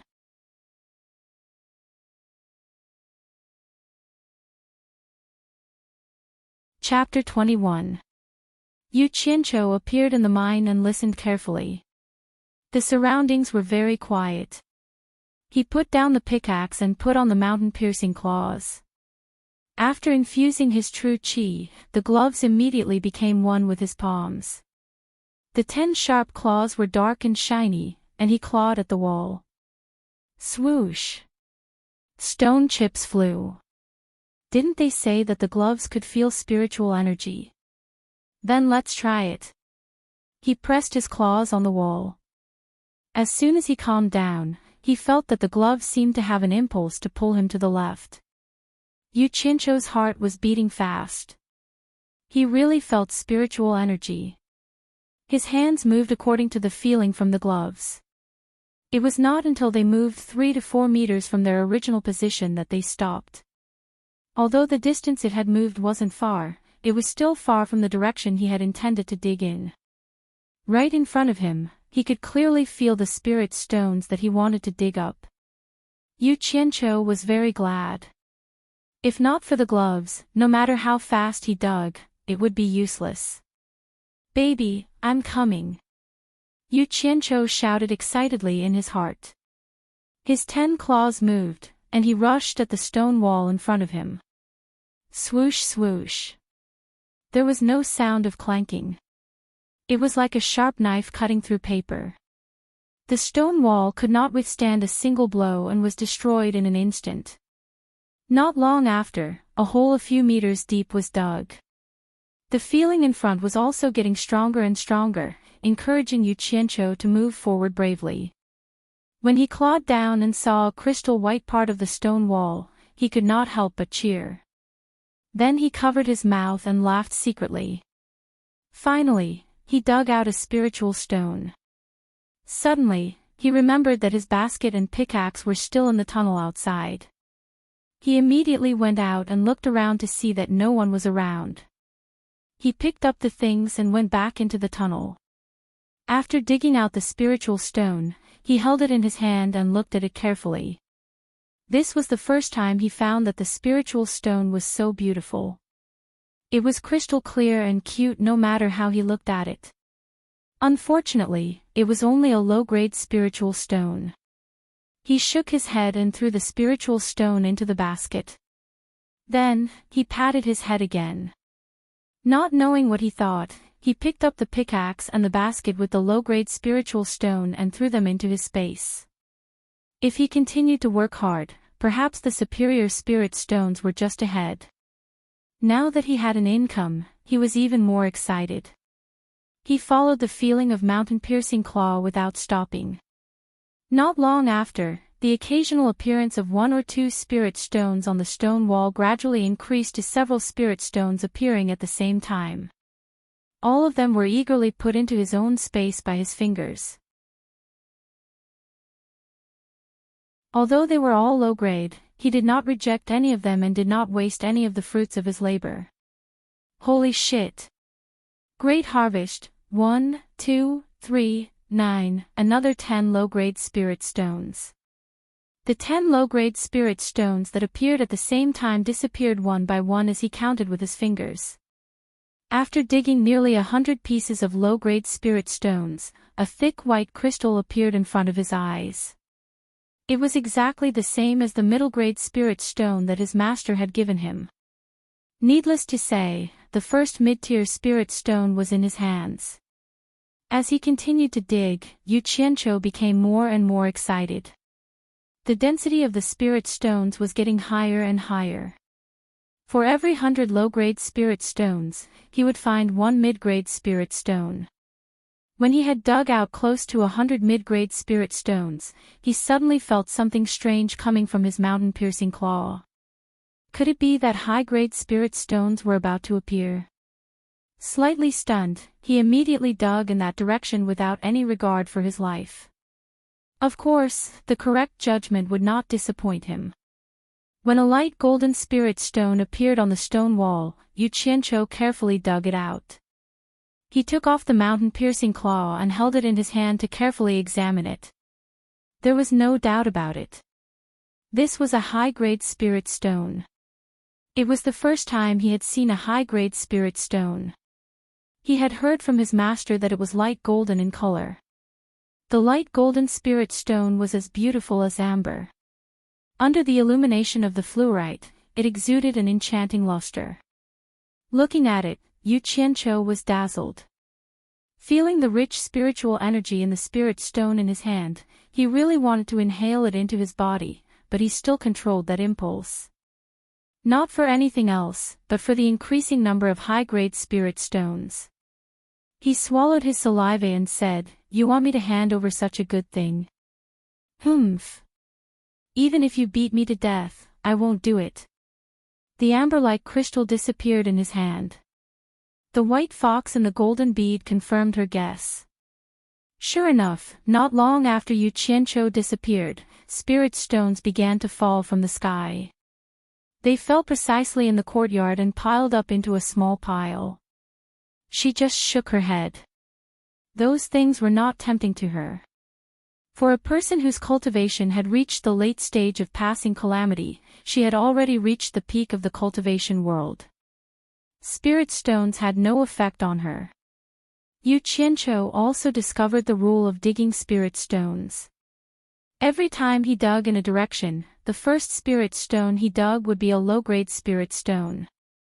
Every 100 low-grade spirit stones would be surrounded by a middle-grade spirit stone, and in nearly 100 such groups, there would only be one high-grade spirit stone. After knowing this rule, he was no longer interested in those low-grade spirit stones. It was a waste of time and not worth it.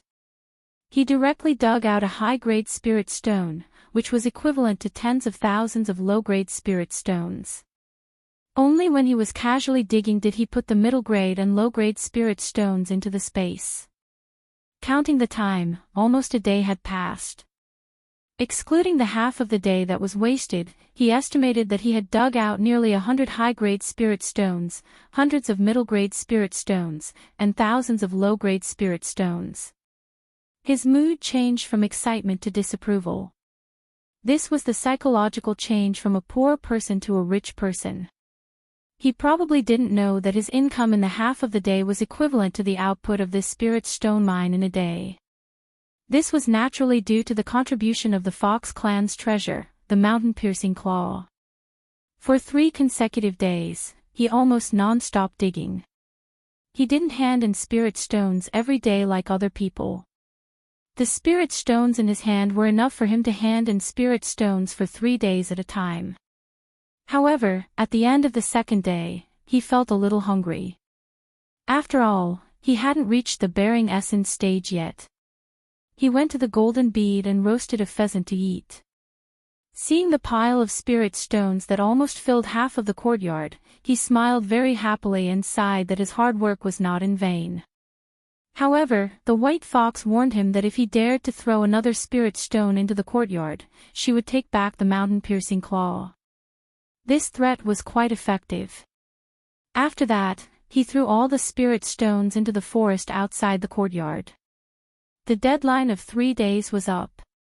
Yu Qianqiu came out carrying a basket full of spirit stones. At the entrance of the cave, there were more than 10 supervisors counting the spirit stones for the miners.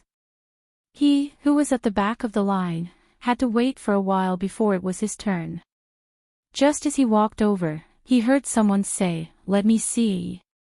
He looked up and saw the fierce-looking Gao Shiping smiling at him. "Junior Marshal Brother Yu, I've been waiting for you to come out. I wonder how you finished the task," Gao Shiping said with a fake smile. This guy's attitude wasn't too friendly. Yu Qianqiu put the basket on the big table at the entrance of the cave and said with a smile, "It's my first time, so I'm not used to it. Fortunately, I managed to finish the task." A pile of spirit stones fell on the table, shining brightly. A trace of greed flashed in Gao Shiping's eyes, but it was quickly hidden. All of this fell into Yu Qianqiu's eyes. The corner of his mouth slightly curled up, revealing a trace of a smile. The former waved his hand, and 2 supervisors came over to count the spirit stones. "Senior Marshal Brother Gao, there's something I'd like to ask." Yu Qianqiu gestured for him to speak first. Gao Shiping frowned. He thought to himself, "I gave you some face, but you really opened a dye shop.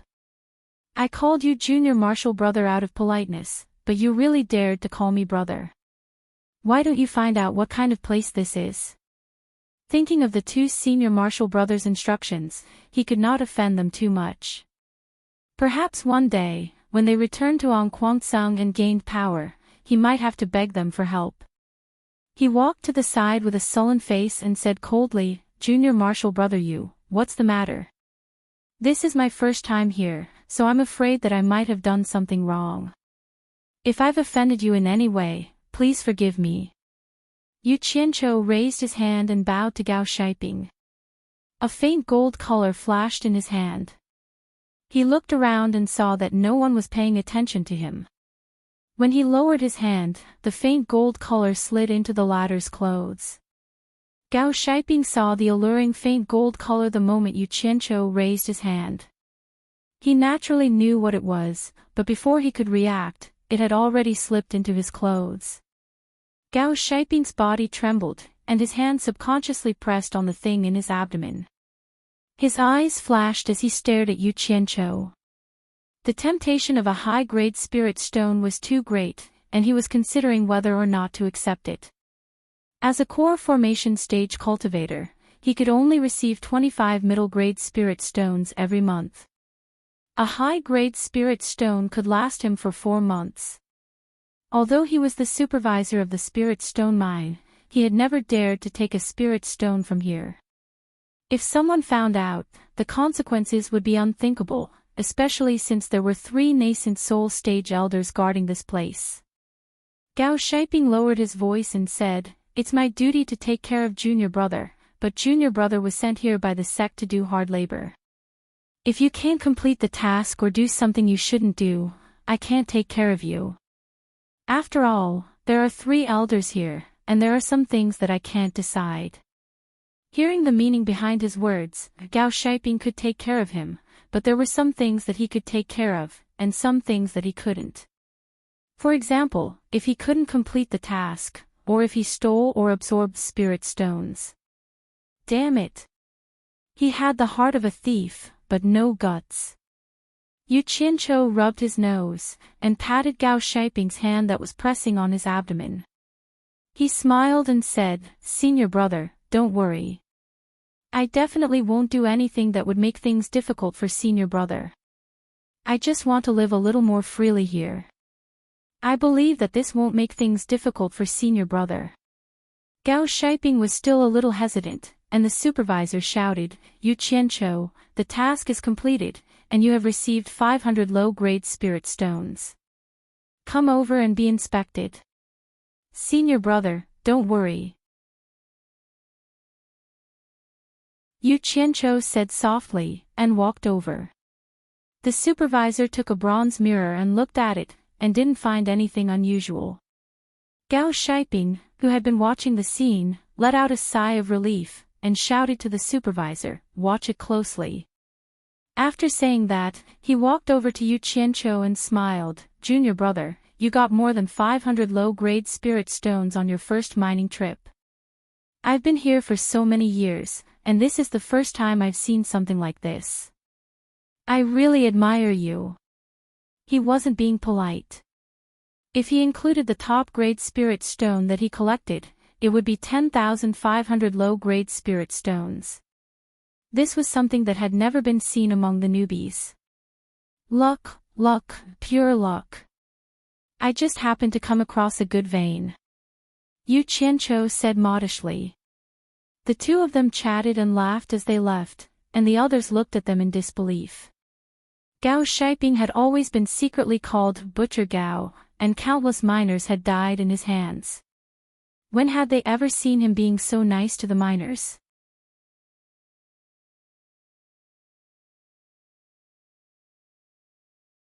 Chapter 22.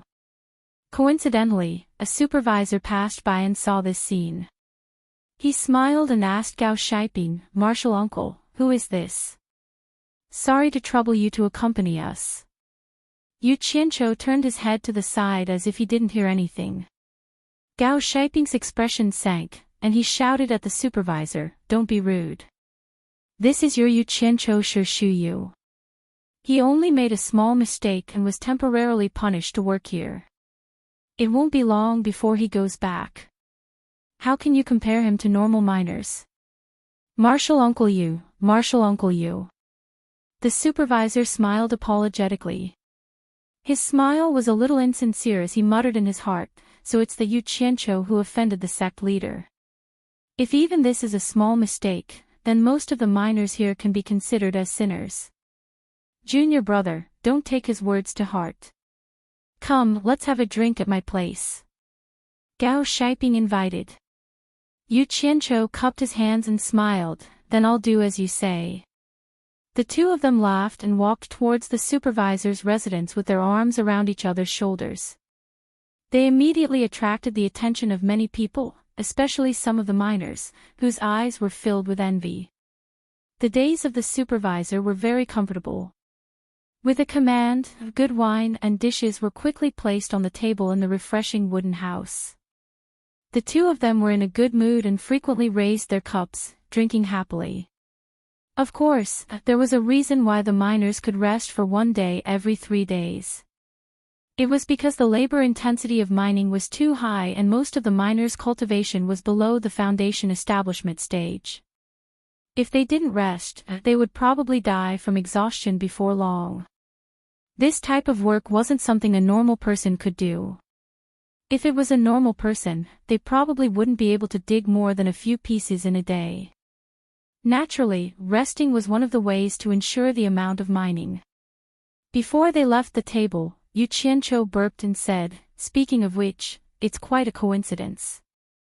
Before I entered the sect, I was quite knowledgeable in the way of mining. If senior brother Gao trusts me, on the last day of every 3 days, please continue to guard the cave for me." How could Gao Shiping not understand the meaning behind this? His eyes immediately lit up. The two of them laughed heartily and confided in each other. In the end, Gao Shiping insisted on sending him off, and Yu Qianqiu found it hard to refuse his kindness. In the end, Gao Shiping sent Yu Qianqiu directly to his cave. Butcher Gao's arrival scared the other 3 people in the cave so much that they quickly got up. The two of them exhaled the smell of alcohol and called each other affectionately. It was really enviable for others. Looking at his junior brother's living environment, Gao Shiping frowned. He patted his chest and promised, "Junior brother, please bear with it for now. Tomorrow, I'll find a clean place to stay. Leave this matter to me." After Butcher Gao came, the way the 3 of them looked at Yu Qianqiu changed greatly. They became much more reserved, and they no longer dared to touch his buttocks. Yu Qianqiu understood what was going on. He looked at the 3 of them and noticed a bloody wound on Shi Xiaoyan's back. Clearly, he was whipped by the wolf Fong whip. He couldn't help but ask, "Shi Xiaotian, what happened to your back?" Hearing him called, Shi Xiaotian quickly got up and replied to his martial uncle. After seeing the relationship between Yu Qianqiu and the Lord Warden, he didn't dare to act like he did before. It turned out that Shi Xiaotian was still short of 100 low-grade spirit stones for this mission. According to the rules, he had to be whipped by the wolf Fong whip. This injury was a punishment. Seeing him speak, Yu Qianqiu asked a few more questions. Shi Xiaotian answered them one by one. Speaking of which, Shi Xiaotian was quite unlucky. His family was originally a noble in the Xia Empire. Because of his good innate talent, he was fancied by a certain core formation stage cultivator in Onquangsong, who wanted to take him as a disciple. In the Xia Empire, cultivation was a blessing that could only be encountered by chance. Naturally, his family happily agreed to take him as a disciple. Therefore, Shi Xiaotian went to Onquangsong. With his good innate talent, he reached the 4th level of the qi refining stage in the first year. However, in the second year, his master was killed by someone at the foot of the mountain. The worst thing was that he and the grandson of an elder fell in love with a female disciple at the same time. They were youngsters. It was inevitable that they would fight for a woman's affection. In the end, they angered an elder and were kicked here. When Yu Qianqiu heard that his master was also dead, he couldn't help but look at him a few more times. When he talked about fighting for a woman, he couldn't help but laugh. When he looked at Shi Xiaotian again, he felt a sense of sympathy. Therefore, he wanted to help him. "Tomorrow, you and I will go dig for spirit stones together."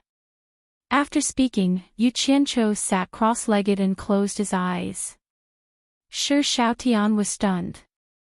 Although he was unwilling, he didn't dare to say anything. Until many years later, when he thought back to that night, he couldn't help but lament that fate played a huge joke on him. From that night onwards, his fate took a complete turn. The next day, Yu Qianqiu, who was sitting cross-legged and meditating, fell asleep at some point.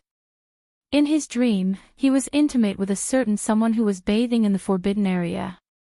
He probably heard the story of Shi Xiaoyan's jealousy, and dreamed of it at night. Otherwise, how could the fairy sister he hadn't dreamed of for a long time appear again? When he woke up with a yawn, the sun was already high in the sky.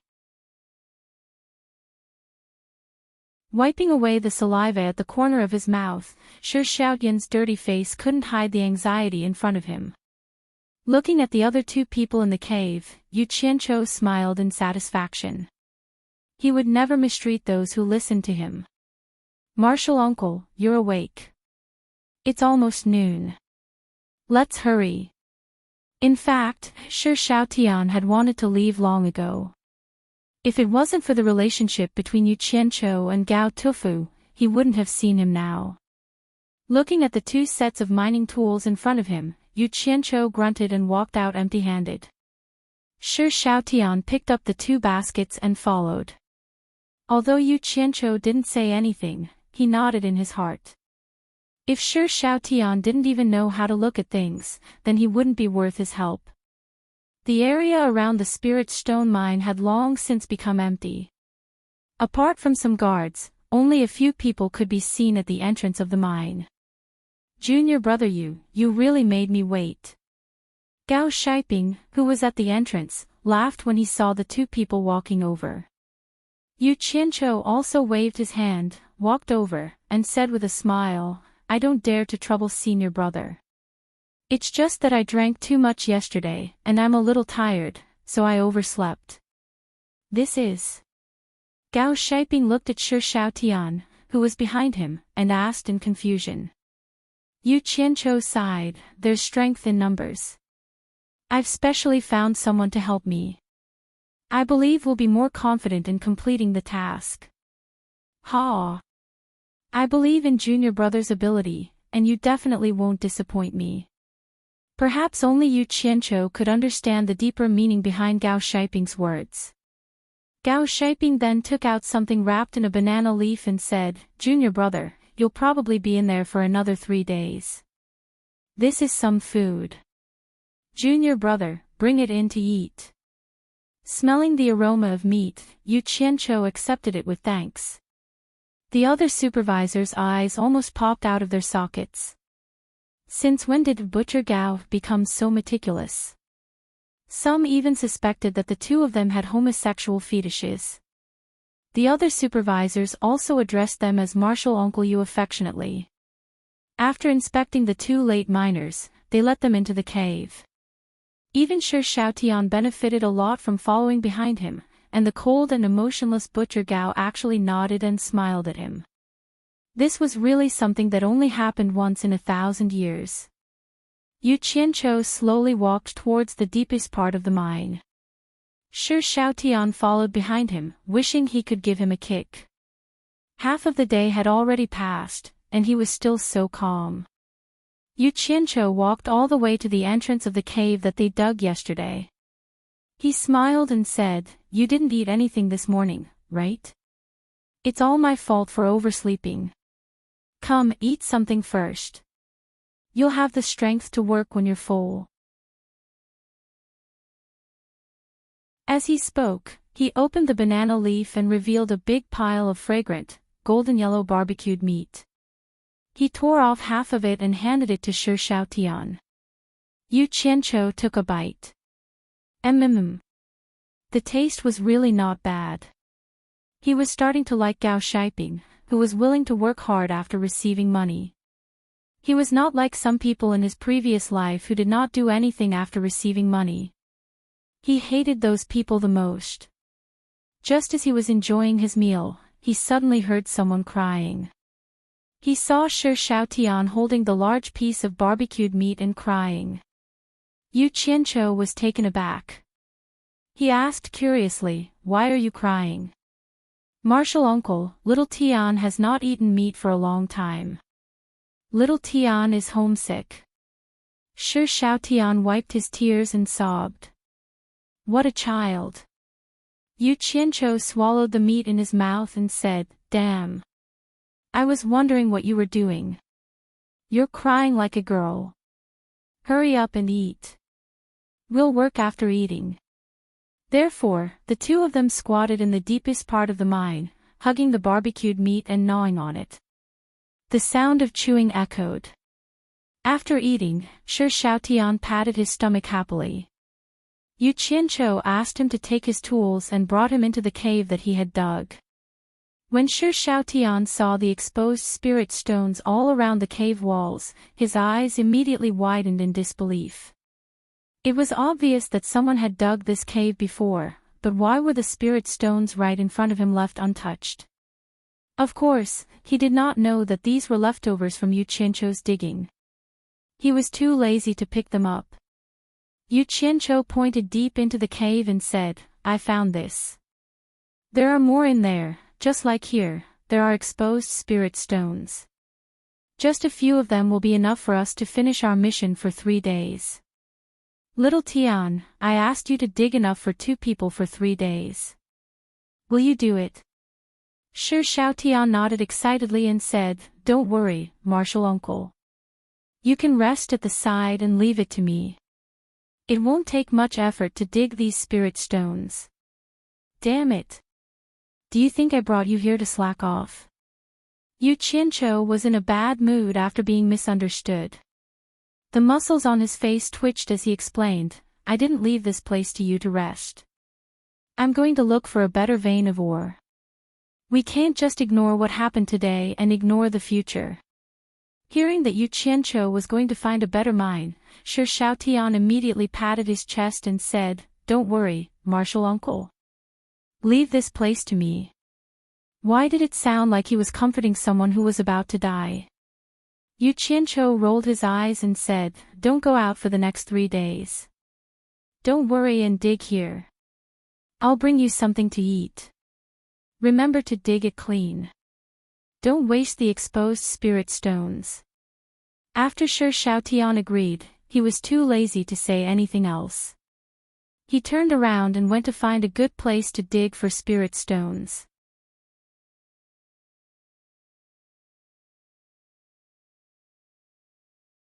Chapter 23.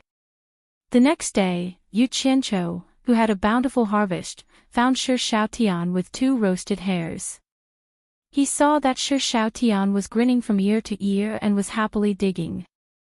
The 2 baskets were filled to the brim, and there was a big pile on the ground. Yu Qianqiu was shocked. He looked at where he dug and asked, "I think we've only dug 1/3 of the place.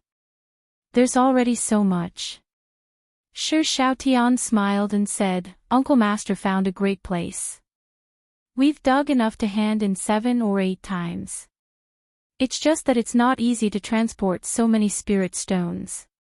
Yu Qianqiu didn't expect to miss so many spirit stones. He said in a deep voice, "We can't hand them over all at once. We have to hide the rest for a rainy day. I've found a good vein." "Ah! Uncle Master really found a good vein. That's enough for us to dig for a long time." Shi Xiaotian jumped in joy. "Eat something first." Yu Qianqiu passed a roasted hare to Shi Xiaotian. While eating, he said, "Later, I will find a place to hide these spirit stones." Then he looked at Shi Xiaotian's reaction.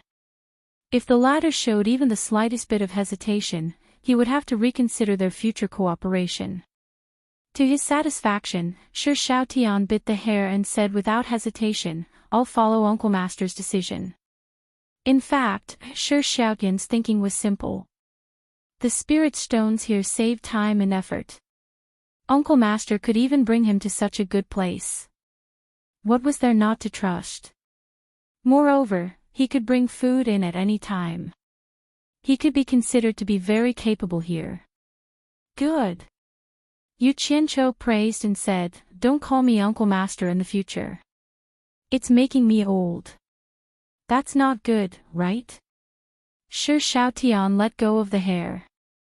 In this era where the hierarchy was strict, how could one not know one's seniority? Yu Qianqiu waved his hand and said, "There's nothing bad about it." "All right, then what should I call Uncle Master?" Hee hee. The corners of Yu Qianqiu's mouth curled up slightly, but the smile froze on his face. Then, he sighed with a pair of confused eyes, "Call me boss." Boss. Shi Xiaotian muttered to himself, why does it feel like a secular gang name? Yes, just call me boss. Yu Qianzhou's eyes lit up as he stared at him and said, Little Tian, as long as you follow me wholeheartedly, I guarantee that you'll have a good life in the future, and I'll even bring you home. Shi Xiaotian, who felt that his future was bleak, seemed to have no other choice. He nodded and said, I'll follow you, boss. Quack. Just you wait, Cultivation World. I, Hu Han-san, am back. Yu Qianzhou laughed maniacally. That boss really made him feel good all over. Shi Xiaotian was stunned. Boss, who's Hu Han-san? Yu Qianzhou smiled sheepishly.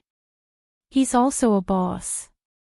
After you finish eating, continue digging. I'll find a place to hide the spirit stones. The place he was talking about was naturally inside the golden bead. After 3 days, Gao Shiping, who was at the entrance of the cave, saw the two of them with a smile on his face. Yu Qianzhou secretly stuffed another high-grade spirit stone into his hand. The former was overjoyed. Sect leader Ong Guangceng only got 1 high-grade spirit stone a month, but Gao Shiping got 1 every 4 days. At this rate, it would be amazing. That's strange. The supervisor who counted the spirit stones for Yu Qianzhou and Shi Xiaotian muttered. Gao Shiping, who was chatting with Yu Qianzhou, suddenly shivered. He turned around and asked, What's wrong? The supervisor replied, The two of them have collected so many middle-grade and low-grade spirit stones. How could there not be a single high-grade spirit stone? Logically speaking, it's not possible. This is really strange. Yu Qianzhou, who had a guilty conscience, was also slightly surprised. When he heard that it was this question, he heaved a sigh of relief. He glanced at Gao Shiping meaningfully. Gao Shiping almost fainted. He thought to himself, I thought it was something serious. He gave me the high-grade spirit stone. How could you see it from there? This guy is too meddlesome. Looks like he needs to adjust. He then shouted, What kind of spirit stone you get is a matter of luck. If you have any objections, I can let you have a taste of mining. I only have one question for you. Have they completed their task? When the supervisor heard that he was asked to mine, he immediately shivered. He quickly replied, Completed. Both of them exceeded their quota.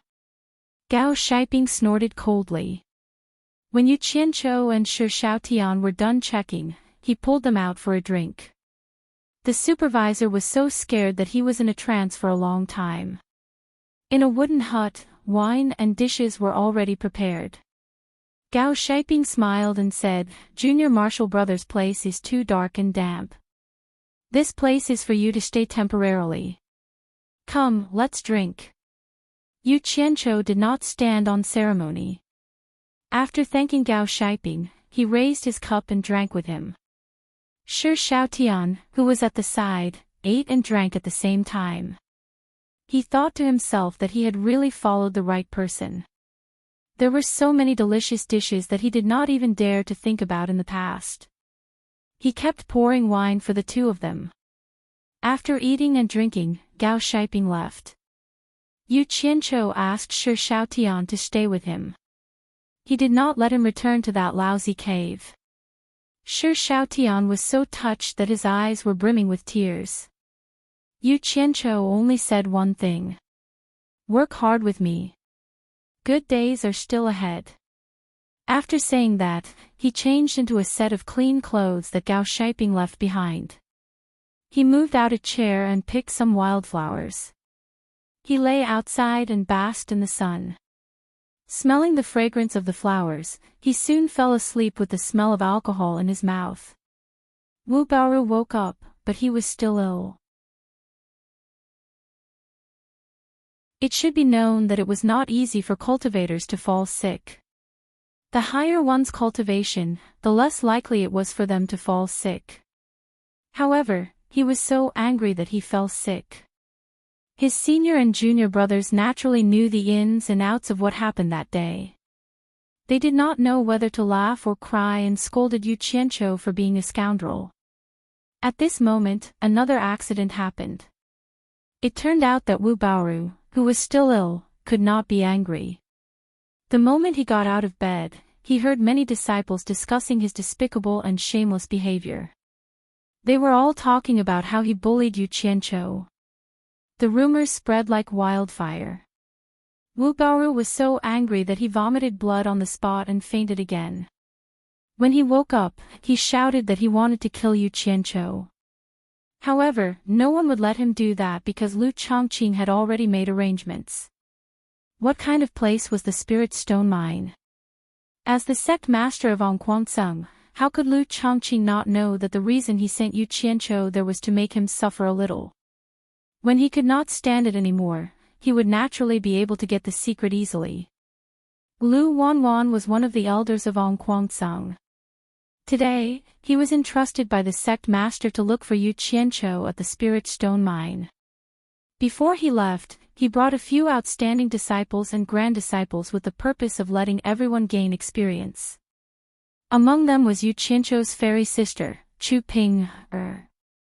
Hearing the news, Gao Shiping hurriedly used his qi to dispel the smell of alcohol and hurriedly welcomed them. Lu Wanwan did not reveal the main purpose of this trip. He only told him to bring his disciples to gain experience. Gao Shiping, who thought that the elders were here to inspect the work, heaved a sigh of relief. He immediately nodded and bowed as he personally led everyone to explain. When they saw the few sets of torture tools in the mine, everyone sucked in a breath of cold air, especially when they saw the legendary Wolf Fang whips of the Spirit Stone Mine. The ferocious barbs on the whips were frightening. Anyone could see that the dark red color on the whip was dyed with blood. At the side, Chu Ping could not help but ask, "Martial Uncle Gao, will the newcomers also suffer from this whipping?" Gao Shiping did not know why she asked such a question. He laughed and said, "Very few newcomers can complete the task. Most of them will not be able to escape this calamity." After saying that, he led everyone to the miner's residence. In the dark and damp cave, a few miners huddled together and were sleeping on the ground. When Gao Shiping walked to almost every cave, he shouted, "Wake up!" The sleeping miners immediately jumped up as if it was a conditioned reflex. They stood together trembling with fear, not daring to make a sound. Looking at these skinny, dirty miners with tattered clothes, everyone could not help but sigh. Compared to Mount Qingguang, this place was simply hell on earth. They were all Onquansung disciples, but they did not expect the disparity to be so big. They all thought, in the future, we must not end up like this. Lu Wanwan's purpose for coming here was to find Yu Qianqiu. Therefore, he patiently followed everyone to look at the caves one by one. In the end, after looking at all the caves, he did not see Yu Qianqiu. Instead, he saw many familiar faces. Although they were all disciples of the younger generation, they had all treated him with great respect. Now that they had become like this, he could not help but feel somewhat rueful. Chu Ping also had the same goal. She wanted to see how the scholar was doing, but she was also afraid of seeing an unsightly and miserable sight. She could not tell what kind of mentality she was in. In the end, she did not see anything. She could not help but become even more worried. She thought, it said that people dying in spirit stone mines is a very common thing. Could it be that he also, Martial Nephew Gao, are all the miners here? Lu Wanwan had some doubts in his heart and asked with a frown. Gao Shiping said respectfully, "Martial Uncle, you know that some of the disciples have been taken care of by certain sect elders. Naturally, it is not good to leave them here. If Martial Uncle wants to see them, please follow me." Seeing Lu Wanwan nod his head in agreement, Gao Shiping led everyone towards a row of wooden houses on the opposite side of the hill. Just as they walked up the hill, everyone smelled a strong smell of alcohol. Lu Wanwan turned his head to look and saw a young disciple sleeping soundly on a reclining chair while basking in the sun. He could not help but frown and ask, "What's going on?" Actually, when Gao Shiping walked up the hill, he discovered Yu Qianqiu who was basking in the sun. He was so scared that he broke out in a cold sweat and thought, "My ancestor, didn't he change a good place for you to sleep? Of all places to sleep, you had to sleep here. This time I'm going to die because of you." Hearing Lu Wanwan's words, he hurriedly ran over and shouted, "Junior Marshal Brother Yu, Junior Marshal Brother Yu, hurry up and wake up. The sect elders are here." Yu Qianqiu was sleeping soundly. He turned around and was unwilling to get up. Suddenly, he heard someone say that the sect elders were here. In his mind, he immediately thought of Wu Baoru and immediately had the urge to touch a brick. Unfortunately, he did not feel anything. He immediately jumped up and shouted with sleepy eyes, "Damn it! Lingering around like a ghost, where is he? Where is he? My ancestor, please have mercy with your mouth." Gao Shiping almost shouted out loud. He hurriedly pulled him and said, "Junior Marshal Brother, stop shouting. He's right here."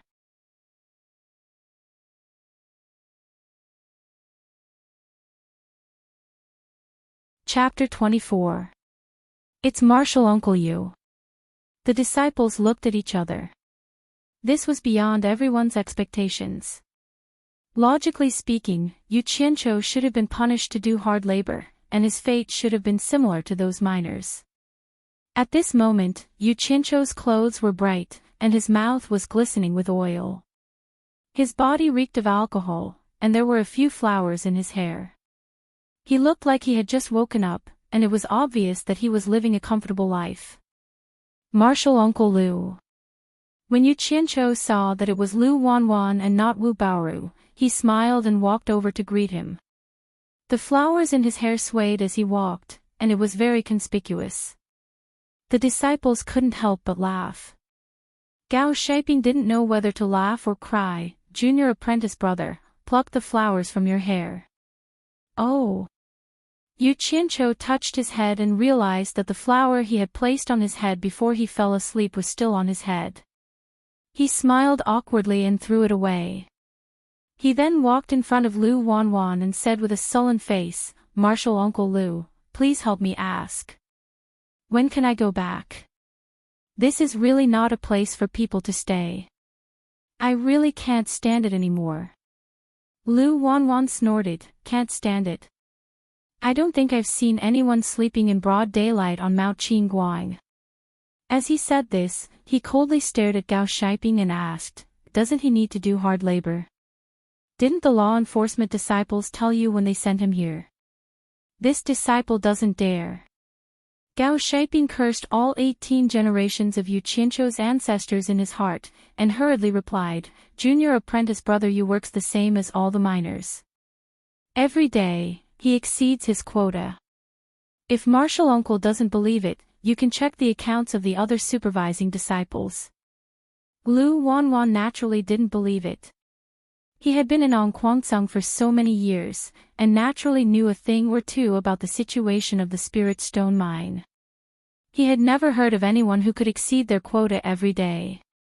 After calling the disciple in charge of the mining accounts, Lu Wanwan was speechless after seeing the accounts. At this moment, Shi Xiaotian, who was sleeping, heard the commotion and ran out. When he saw everyone, he immediately stood there, not daring to move. Yu Qianqiu didn't care so much. He noticed Chu Pinger and couldn't help but think of her fair skin when she took off her clothes that day. His eyes couldn't help but glance at her curvaceous body a few times. At this moment, he was the center of attention, and Chu Ping was naturally looking at him as well. Seeing that he was unscrupulously looking at places he shouldn't be looking at, her face flushed red, and she angrily said in her heart, "This person is obviously a peerless talent, but why does he always pretend to be a lowly person to hide his true colors? Does he think I don't know?" Ever since she found out that those two songs were made by Yu Qianqiu, she had always thought that he was deliberately putting on an unrestrained front. Pfft. A mischievous and pretty female disciple beside Chu Ping'er suddenly burst into laughter. It immediately attracted everyone's attention. Yu Qianqiu praised in his heart. Although she was not as good-looking as the fairy sister, she was still a beautiful girl. Not bad. Not bad. Lu Wanwan frowned and lightly shouted, "Xiar." However, the pretty female disciple didn't seem to be afraid of him at all. She pouted and said, "Grandpa, I just saw Shiji Chu Ping'er blushing under Shi Shuyu's gaze, so I couldn't help but laugh." This person turned out to be Lu Wanwan's biological granddaughter, Lu Xiar. Look at what she said. Everyone's eyes immediately turned to the two of them. Chu Ping'er's face became even redder, and she lightly pinched Lu Xiar. Misunderstanding, misunderstanding. Yu Qianqiu smiled awkwardly. Suddenly, he was stunned, and stared at Chu Ping'er and said in surprise, "You're Chu Ping'er." Chu Ping'er nodded lightly. Lu Xiar giggled and said, "Why? You must have heard of my Shiji's name. The two songs that Shiji composed are famous in the whole of Onquangsong." Seeing that the topic had changed, Gao Shiping, who was eager to hear it, also said in surprise, "So you are Shiji Chu Ping'er. I have also heard of Shiji's talent here. I wonder when I will have the chance to listen to Shiji sing those two songs." Hearing this, even Lu Wanwan sighed and said, "This is not nonsense. Chu Ping'er can really be considered as the most talented woman in Onquangsong. The two songs that she composed are really the best in the world." Two songs. Yu Qianqiu looked at Gao Shiping suspiciously, and then looked at Chu Ping'er. He seemed to have heard that the latter could sing White Fox. What was the other song? Lu Xiar looked at Yu Qianqiu with her hands behind her back, as if she was looking at an antique. She shook her head and said, "It seems that Shiji is really ignorant. Haven't you heard of our Onquangsong's 1,000 years of unrequited love? This song is now circulating in the whole cultivation world. 1,000 years of unrequited love." Yu Qianqiu murmured, then shook his head, indicating that he had never heard of it. Chu Ping'er's face was so red that she wanted to find a hole to hide in. She kept pulling Lu Xiar to prevent her from speaking, but the latter said arrogantly, "Hey, Shiji, if you have never heard of this, then have you heard of Mandarin Duck and Butterfly Dream?" "What did you say?" Yu Qianqiu suddenly let out a strange cry. "Mandarin Duck and Butterfly Dream, have you never heard of it?" Lu Xiar pouted and repeated it again. She was almost despising Yu Qianqiu to the ends of the earth.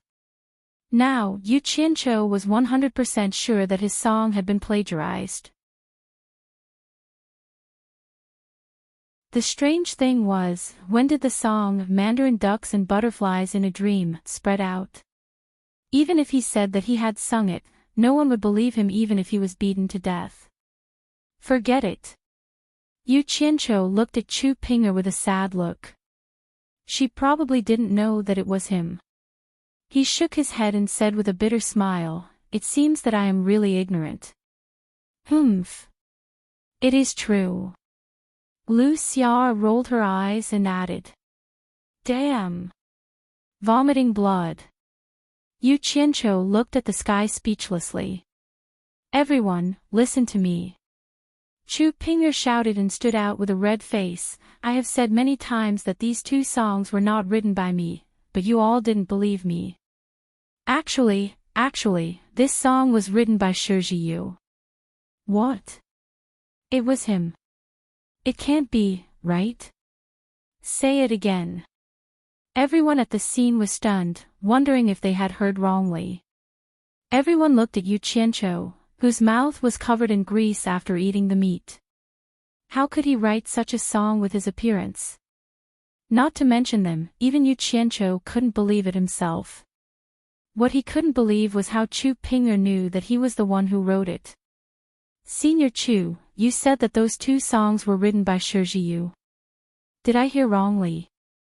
Lu Xiao's eyes widened, then she stared at Yu Qianqiu and said, "Tell me, is it true?" Everyone stared at him as if they wanted to eat him alive. Yu Qianqiu suddenly felt that something was wrong. He decided that he would not admit it even if he was beaten to death. He hurriedly waved his hand and said, "How is that possible?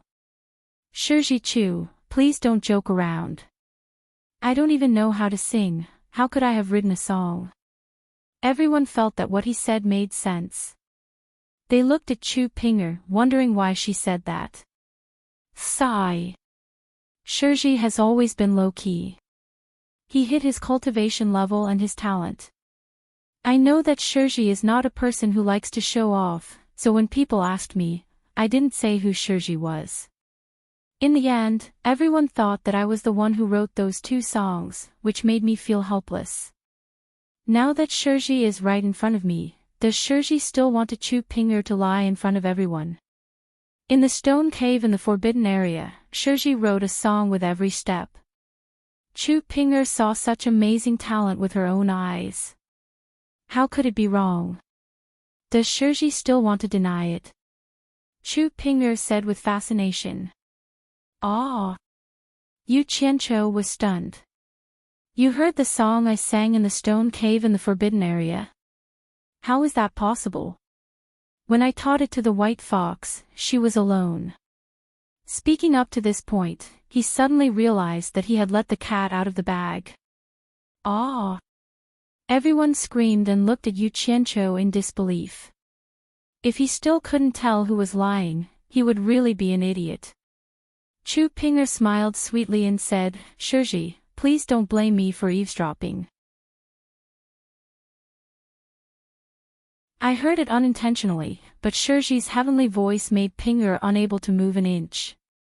That's why I silently memorized it and sang it. I didn't expect other Shiji and Shimi to hear it and sing it. Please forgive me, Shiji." So that's how it is. No wonder.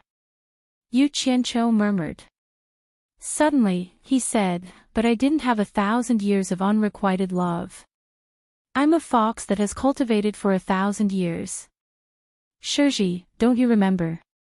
I heard it from the woman in the stone pavilion. I don't know what name Shiji came up with. Just the name, A Dream of Mandarin Ducks and Butterflies, is so fascinating. Only Shiji could come up with such a name."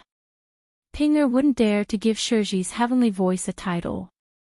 The so-called 1,000 years of unrequited love was just something my Shiji and Shimi came up with. Now, I would like to ask Shiji to tell me the name of the song. Ping'er will be very grateful. Chu Ping'er bowed politely.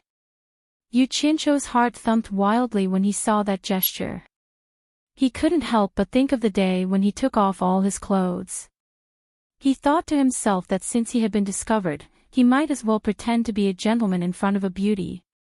Thus, he placed his hands behind his back and turned to look at the horizon. He sighed and said slowly with a hoarse voice, "Forget it. Forget it. I didn't expect to be discovered. I accidentally overheard my master talking about the woman in the cave. When I saw her, I was inspired and wrote a song for her. The title of the song didn't have any other meaning. I just called it, White Fox. That's right. As for the second song, I saw that she was always depressed and wanted to comfort her. Thus, I wrote a song for her, Dream of Mandarin Ducks and Butterflies for her. Shiji Chu, do you have any questions?" His words and actions had suddenly taken a 360-degree turn. It was hard for everyone to accept. Chu Ping'er shook her head and said softly, "White Fox. So it's called White Fox. It's elegant and not pretentious. It adds the finishing touch to the song. It's a good name. It's much better than the vulgar 1,000 years of unrequited love. Shiji's talent is shocking. Ping'er admires it greatly. I just don't know when I'll be able to hear Shiji's masterpiece again. Damn it. That's fine too." Yu Qianqiu had nothing else to say. He could only wave his hand with his back facing her. As for this matter regarding art, the others didn't seem to understand it. Hearing Chu Pinger's words, it seemed to be true. When they looked at Yu Qianqiu again, it was as if they were looking at a high mountain, although they could only see his back. Everyone was stunned. Oh my! Boss is amazing! Shi Xiaotian looked at his boss with admiration. Gao Shiping did the same. Even Lu Wanwan took a long time to regain his composure. He said, "Could it be that the woman you were talking about in the Forbidden Cave is the white fox spirit imprisoned in the pavilion?" Chu Ping nodded. Apart from the three of them, no one else knew what the white fox was. Lu Xiao immediately pestered Chu Pinger to ask what was going on. Chu Pinger slowly told her a sad and touching love story. The female disciples heard it and burst into tears. When Lu Wanqian saw his granddaughter sobbing, he immediately came to his senses and recalled the mission he had come here for. His face immediately sank, and he shouted coldly, "Yu Qianqiu, come with me. I have something to ask you."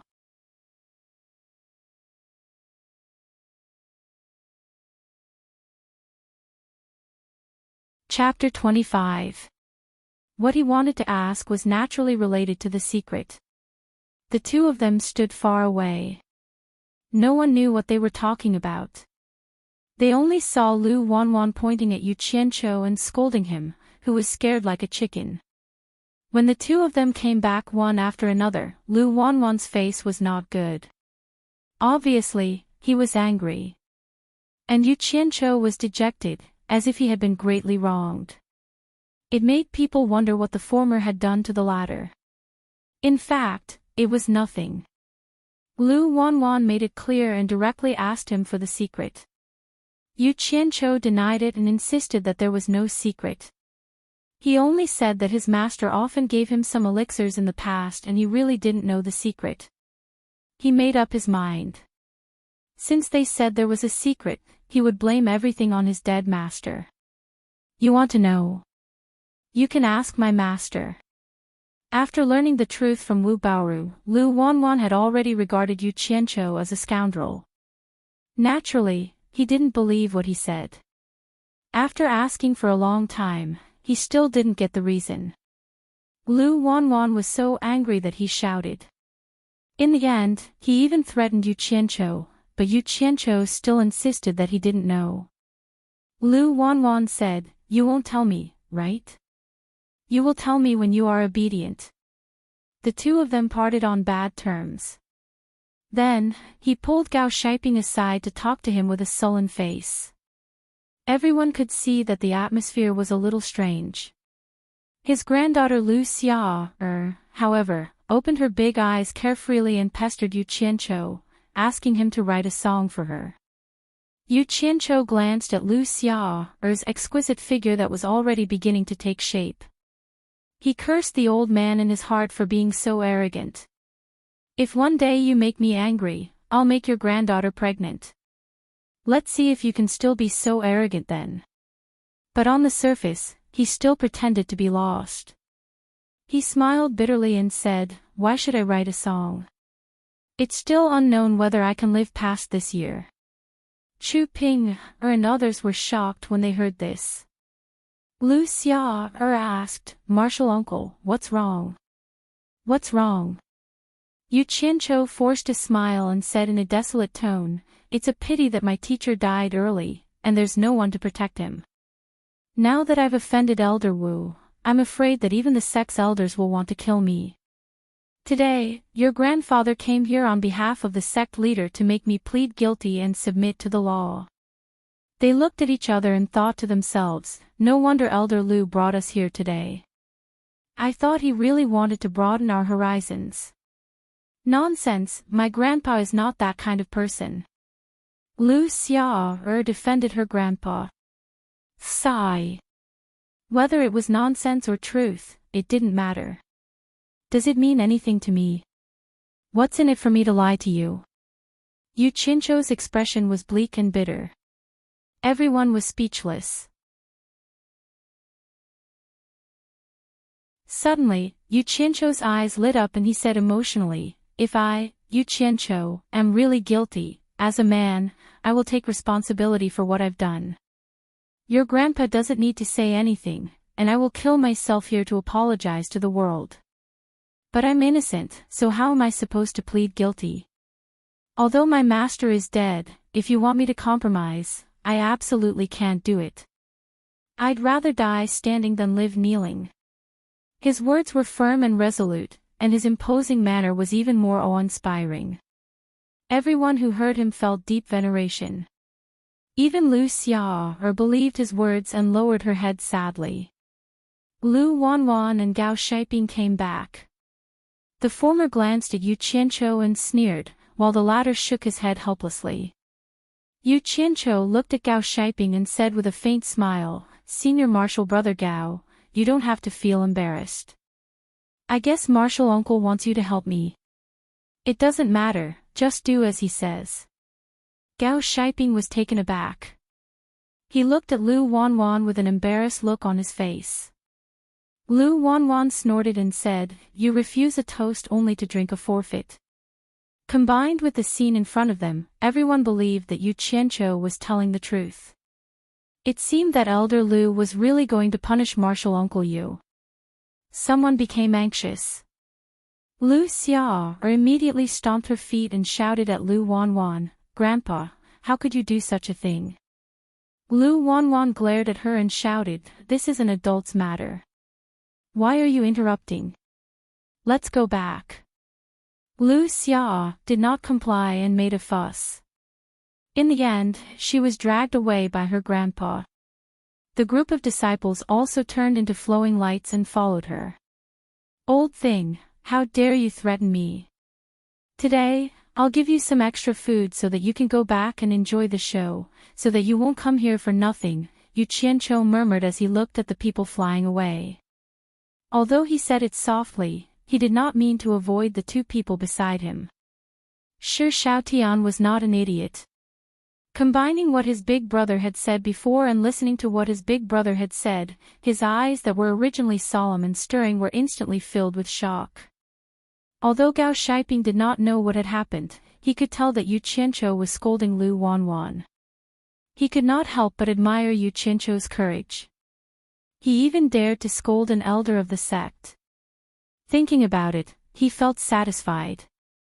Since Yu Qianchou dared to scold him in front of him, it was obvious that he did not treat him as an outsider.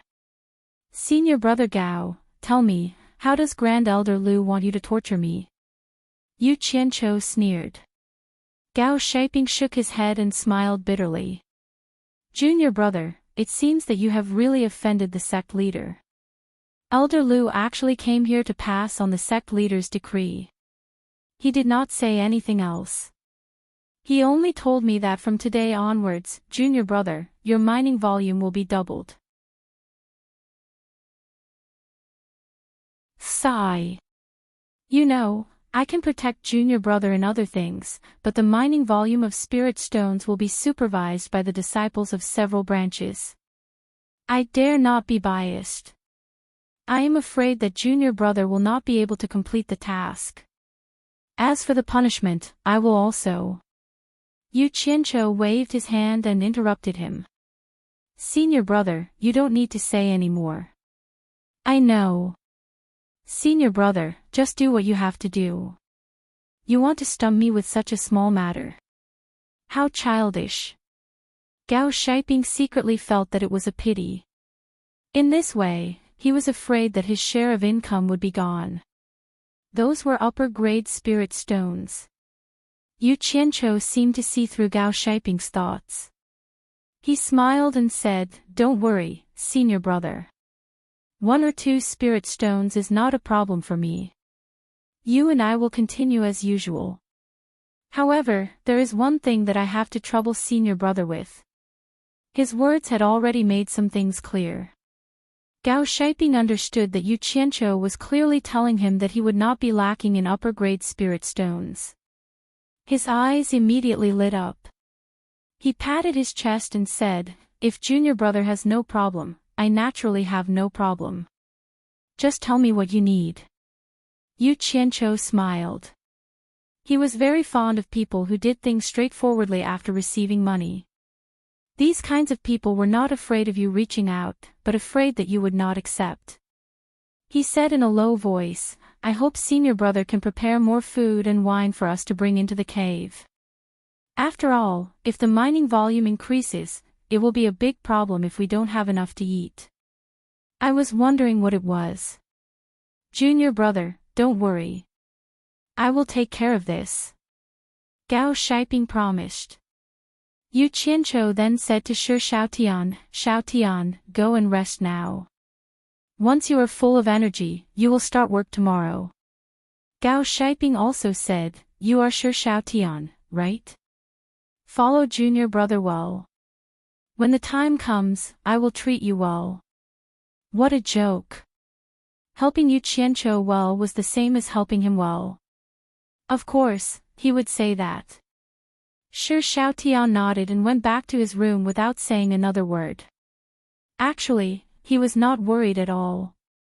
Not to mention doubling the size of the place boss found, even if it was 3 or 4 times bigger, he would still dig it out.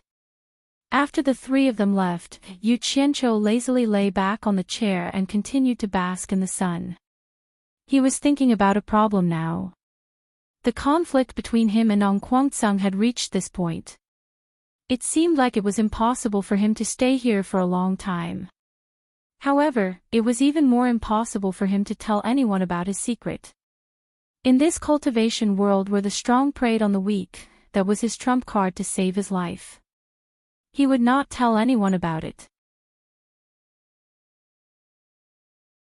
The current solution was that as long as he could stay in the spirit stone mine for 1 more day, he would do his best to fish for as many spirit stones as he could. When he had enough spirit stones, he would leave. If this place did not keep him, there would be another place for him. What was there to be afraid of? The next day, after entering the spirit stone mine, Shi Xiaotian noticed that boss's face was much more serious. After entering the mine, he did not walk slowly and directly brought them to the mining area. He was secretly puzzled. What was boss worried about? With so many spirit stones, would he be afraid of not being able to complete the task? Before digging, Yu Qianqiu cautiously instructed, "Xiaotian, from today onwards, do your best to mine for middle-grade spirit stones. Leave the low-grade spirit stones for now. We'll talk about it later." Got it? These 2 days, Shi Xiaotian was already extremely impressed by boss. Seeing that boss was so serious, he understood that he must have his reasons. He did not ask much and nodded heavily. Yu Qianqiu looked at him appreciatively and nodded. The 2 of them immediately split up and started the mining in full swing. Within 3 days, Yu Qianqiu returned to the Golden Pearl. Seeing the tall pile of spirit stones in the forest, he did not seem too satisfied. He knew that money was not enough when it was needed. Since he had embarked on the path of cultivation, he must do his best to lay a good foundation for the future. Originally, this elegant place was filled with spirit stones. White Fox was a little unhappy. Seeing that Yu Qianqiu rarely showed up, she wanted to say a few words to him. However, when she saw the rare seriousness on his face, she knew that something must have happened. Just as she was about to ask a few questions, that hateful guy disappeared again. As he wished, Gao Shiping obtained another high-grade spirit stone. Yu Qianqiu had also completed their quest. Seeing that, Gao Shiping was filled with admiration. Yu Qianqiu gave them good food and wine. Halfway through the wine, Gao Shiping stopped drinking and asked them to continue. Yu Qianqiu asked curiously, "Senior Marshal Brother Gao, you haven't drunk to your heart's content. Why don't you drink? The sect sent people to transport the spirit stones. I still have something to arrange." Originally, all the miners had to go to work. However, Junior Marshal Brother, you too don't have to. Just drink without worry, Gao Shiping said. Yu Qianqiu nodded and saw him out. Not long after the wine and food were finished, Gao Shiping came back with a sad face. He smiled bitterly and said, "Junior Marshal brother, I'm going to break my promise. This time, the elder leading the team is Elder Lu Wanqian. When he saw that you weren't among the miners, he reprimanded me and ordered you to work with the other miners. Junior Marshal brother, I'm sorry. Damn it. That old fart, he's going all out against me." Yu Qianqiu stood up and cursed. However, he had no choice but to go with Shi Shaotian and Gao Shiping. At the cave where the spirit stones were stored, Lu Wanwan, who was standing in front of a group of miners, snorted when he saw Yu Qianqiu. This brat's granddaughter had been quarreling with him for the past few days. The dozen elders beside him also looked over. They were all familiar with Yu Qianqiu. Seeing that everyone was present, Lu Wanwan took out a small golden dragon from the storage pouch at his waist. He made a few hand seals and shot a few white lights at the little golden dragon. Then, he tossed the golden dragon into the air. The golden dragon emitted a dazzling light and grew with the wind. In an instant, an incomparably huge and lifelike dragon landed in front of everyone. Lu Wanwan made another hand seal. A giant scale on the dragon's abdomen fell down, creating a large hole. The dragon's scale happened to be the stepping stone to enter the cave. Yu Qianqiu was amazed. Although he had heard of this transportation artifact before, it was his first time seeing it. After the group of miners was inspected, they were all herded into the cave. The huge cave was filled with bags of spirit stones. Yu Qianqiu drooled at the sight of it. Then, they were ordered to carry the bags of spirit stones into the dragon's abdomen. Shi Shaotian was determined to follow Boss closely.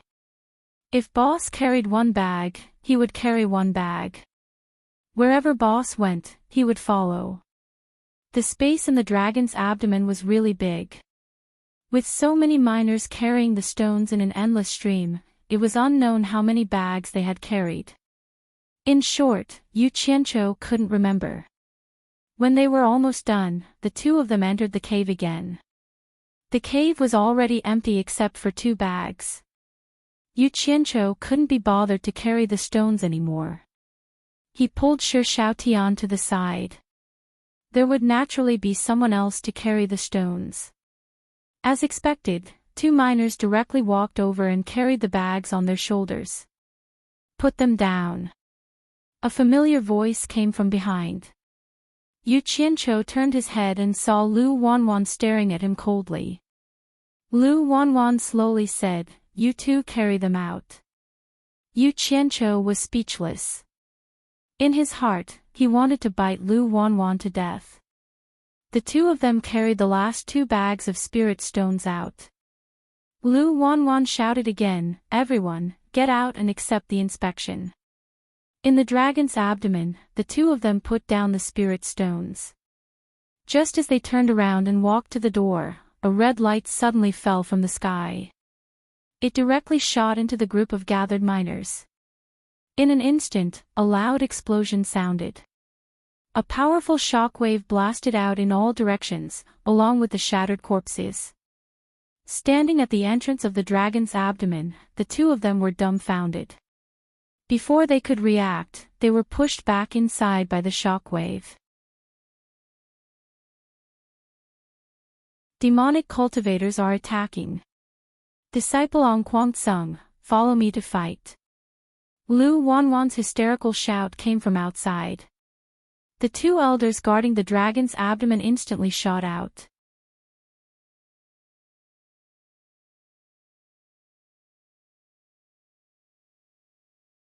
Chapter 26. Just as Yu Qianqiu and Shi Shaotian were about to get up, they heard a loud crash above their heads. The dragon's body shook non-stop. When they looked up, they saw several large dents on the top. The sounds of fighting outside seemed to be getting more and more intense. The dragon's body was affected, and the ear-piercing sound of metal shook their ears until they felt dizzy. They really couldn't take it anymore. The two of them staggered toward the door, almost unable to stand steadily. Holding onto the door, Yu Qianqiu shook his dizzy head and looked out.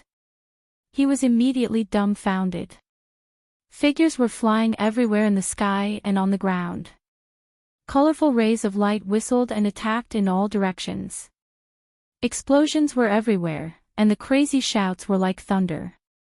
While they were in a daze, a dazzling blood-red beam suddenly shot towards them. "Oh my God!" Yu Qianqiu let out a strange cry. Just as he retracted his head, a loud sound rang out. The door immediately caved in. The scene before them shook violently, and the strong airflow shook them back again. Yu Qianqiu, who fell into the cabin, slapped his buzzing ears with both hands. Before he could recover, another series of violent collisions hit the dragon's body. He was almost stunned. He really couldn't take it anymore. He quickly tore 2 pieces of cloth from his clothes and stuffed them into his ears. When Shi Shaotian saw this, he also followed suit. With the cloth blocking his ears, the effect was much better. Feeling the violent tremors under his feet, Yu Qianqiu slowly stood up. Shi Shaotian gestured to him if he wanted to go out. "Damn it!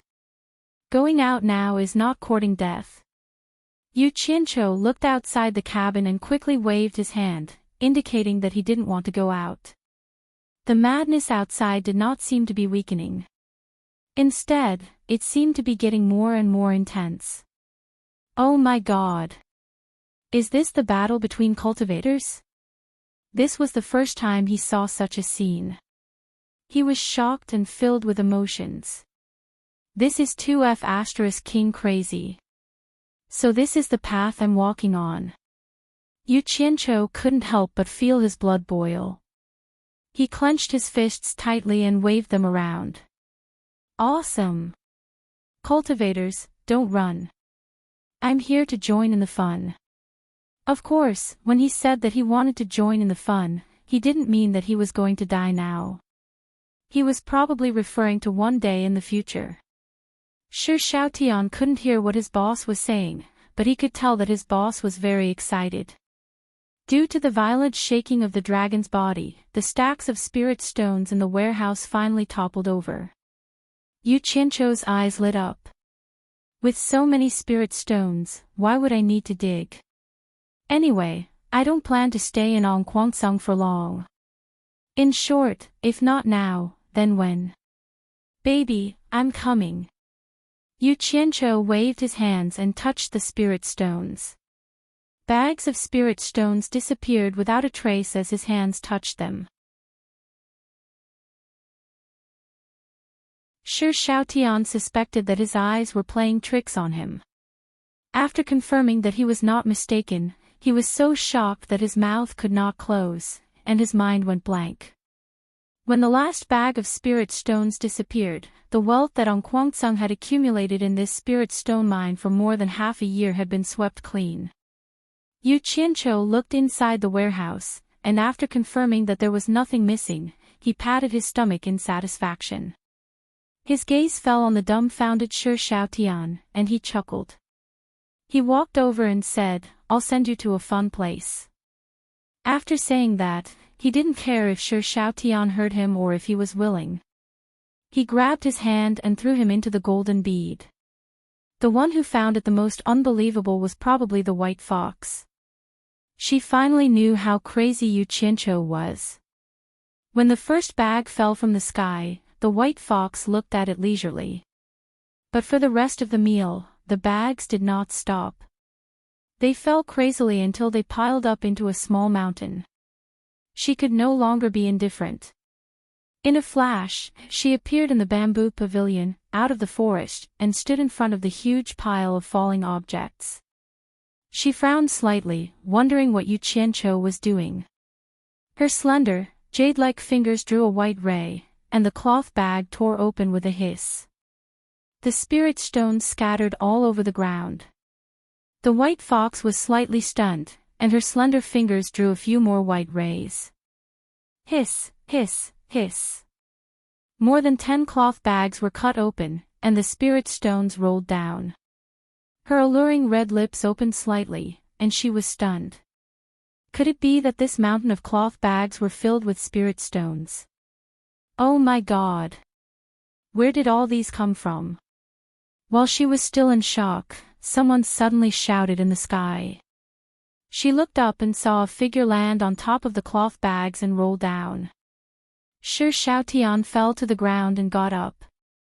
A peerless beauty was standing in front of him. Both of them asked in surprise, Yu Qianqiu originally wanted to hide in the golden bead, but there was a serious problem in front of him. When he entered and exited the golden bead, he would return to the same place he entered from. If he entered from the warehouse, what if the transportation artifact shrank back to its original size when he came out? What would happen then? Would it become a concentrated essence? This was a risk he could not take. He shuddered at the thought of it. Yu Qianqiu hid at the entrance of the warehouse, waiting for an opportunity to slip out and escape. The commotion outside was getting quieter and quieter. Occasionally, one or two angry shouts and sounds of fighting could be heard. At this moment, Yu Qianqiu pounced outside. Just as he was about to land on the ground and escape, he felt something tighten around his neck. A large hand was strangling him. The force was so strong that it almost killed him, but it was enough to make his brain short of oxygen for a short period of time, and his eyes rolled back. Yu Qianqiu's limbs flailed, and the person who was holding his neck seemed to sense his difficulty in breathing. The 5 fingers loosened slightly, and the person held his neck in front of him. Yu Qianqiu also had a chance to catch his breath. Just as he was about to escape, he suddenly saw a group of people floating in the air in front of him. All of them were holding weapons, and among them was an enchanting and charming woman wearing a bright red palace dress. As the wind blew, her 2 fair and slender legs could be vaguely seen in the red gauze, and it was extremely alluring. She was smiling in the direction of Yu Qianqiu. Yu Qianqiu's eyeballs almost popped out. He thought to himself that it was not too late to leave later, and that he should take a look first. The enchanting woman with red makeup looked down and smiled charmingly. Lu Wanwan, it has been 100 years since we last met. I have missed you so much, and I have specially come to meet you today. Why are you holding this kid in front of you? Could it be that people become timid as they get older? Do you need to find a kid to boost your courage? Hee hee. The group of people behind her also burst into laughter. Lu Wanwan, with messy hair and a trace of blood at the corner of his mouth, angrily shouted, Demonic woman, shut up. Don't think that I don't know what you are planning. You know that I, Ong Guangcang, am transporting spirit stones today, so you came here to steal them. The devil path evildoers are extremely shameless, and only dare to do some sneaky things. If you have the ability, come to my Qingguang mountain. Damn it. It's really this old bastard. With such a loud voice, he sprayed spittle all over my face. If you want to die, then go ahead and die. Why are you pulling me and not letting go? I've never heard of anyone pulling their own people down with them before they die. Yu Qianqiu could tell that the person who was holding his neck was Lu Wanwan. Hee hee. Go to Ong Guangcang. The woman with red makeup laughed tenderly.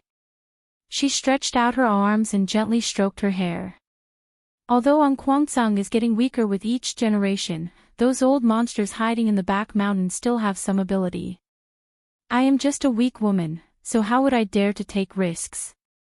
Therefore, I can only bully a big man like you here. This doesn't seem to be too much. It's a pity that the spirit stones that Ong Guangcang has accumulated for more than half a year are going to belong to me. Sigh. Lu Wanwan, seeing that you are acquainted with me, as long as you kneel down and beg for mercy, I can consider letting you live. The people behind her burst into laughter again. This elder sister's voice was really pleasant to listen to. Yu Qianqiu was a little dazed as he listened. His back gradually leaned against Lu Wanwan's body. 100 Charm Demon Lady. Do you see who I'm holding in my hand? As Lu Wanwan spoke, his 5 fingers tightened again. Yu Qianqiu, who had just leaned against him, was pinched by the neck and pushed away. The latter held his breath, and his throat emitted a caw-caw sound. Fortunately, his 5 fingers loosened after that. The people floating in the air were stunned when they heard this. The 100 Charm Demon Lady carefully sized up Yu Qianqiu. She didn't see anything special about him, nor did she feel that she had seen him before. She couldn't help but cover her mouth and laugh. Lu Wanwan, you want to threaten me by simply holding a low-level disciple of Ong Guangsong as a hostage? Do you really think that I am as stupid as you? Ha! Lu Wanwan laughed wildly. Demon woman, others may not know, but do you think I don't? For the past 100 years, my junior brother has been depressed because of you and has been lonely all day. I don't think you have forgotten my junior brother, have you? Are you really here to steal spirit stones? You must be here to vent your anger after hearing about my junior brother's death, right? The ones who killed my junior brother are the Daluo sect. Why don't you go and vent your anger on them? Humph. Do you know who is in my hand? It is the direct disciple who is as close to Hao Wuwei as father and son. Demon woman, if you dare stand in my way, I will definitely kill him. Yu Qianqiu's body trembled when he heard the first part of the sentence. He vaguely guessed that the person Lu Wanwan was talking about was his master. However, when he heard that the person was called Hao Wuwei, he immediately understood that Lu Wanwan was probably trying to pass off a fish's eye as a pearl and find an opportunity to escape. But this was also good. If that big sister was really his master's lover, he really wouldn't dare to have any improper thoughts. The 100 Charm Demon Lady stared at Yu Qianqiu with a glint in her eyes. Her expression turned solemn and she said sternly, so what if he is Hao Wuwei's disciple? The disciple of such a heartless person is definitely not a good person. Even if you don't kill him, I will kill him as soon as possible. As soon as she finished speaking, she turned into a red shadow and pounced forward like a ghost. F***CK. No matter how beautiful a girl is, her life is more important. Yu Qianqiu was startled. Just as he was about to hide in the golden bead, his neck suddenly tightened, and his mind temporarily blanked out. He vaguely felt that he was thrown away by Lu Wanwan. As soon as he regained consciousness, he felt a soft fragrance wrap around him. When he opened his eyes again, he was already lightly landing on the ground. Above him, a group of people chased after Lu Wanwan. Ha! Strange. I'm actually fine. Yu Qianqiu couldn't believe it, but both sides wanted his life. He looked around and saw that there was no one around, the pungent smell of blood, and the ground was littered with broken corpses. Obviously, most of them were Ong Guangsong's people. He could also vaguely see that a few of the corpses belonged to Ong Guangsong's elders. He didn't dare to have any improper thoughts anymore. With a thought, he disappeared from where he stood. You're tuning into the LoveLore Library YouTube channel. We're so grateful for your support and don't forget to subscribe to join us on this incredible journey through captivating stories. Your generosity through donations truly makes a world of difference, as it's the primary source of revenue that allows me to expand and enhance this channel for you. Thank you from the bottom of my heart for being a part of this adventure.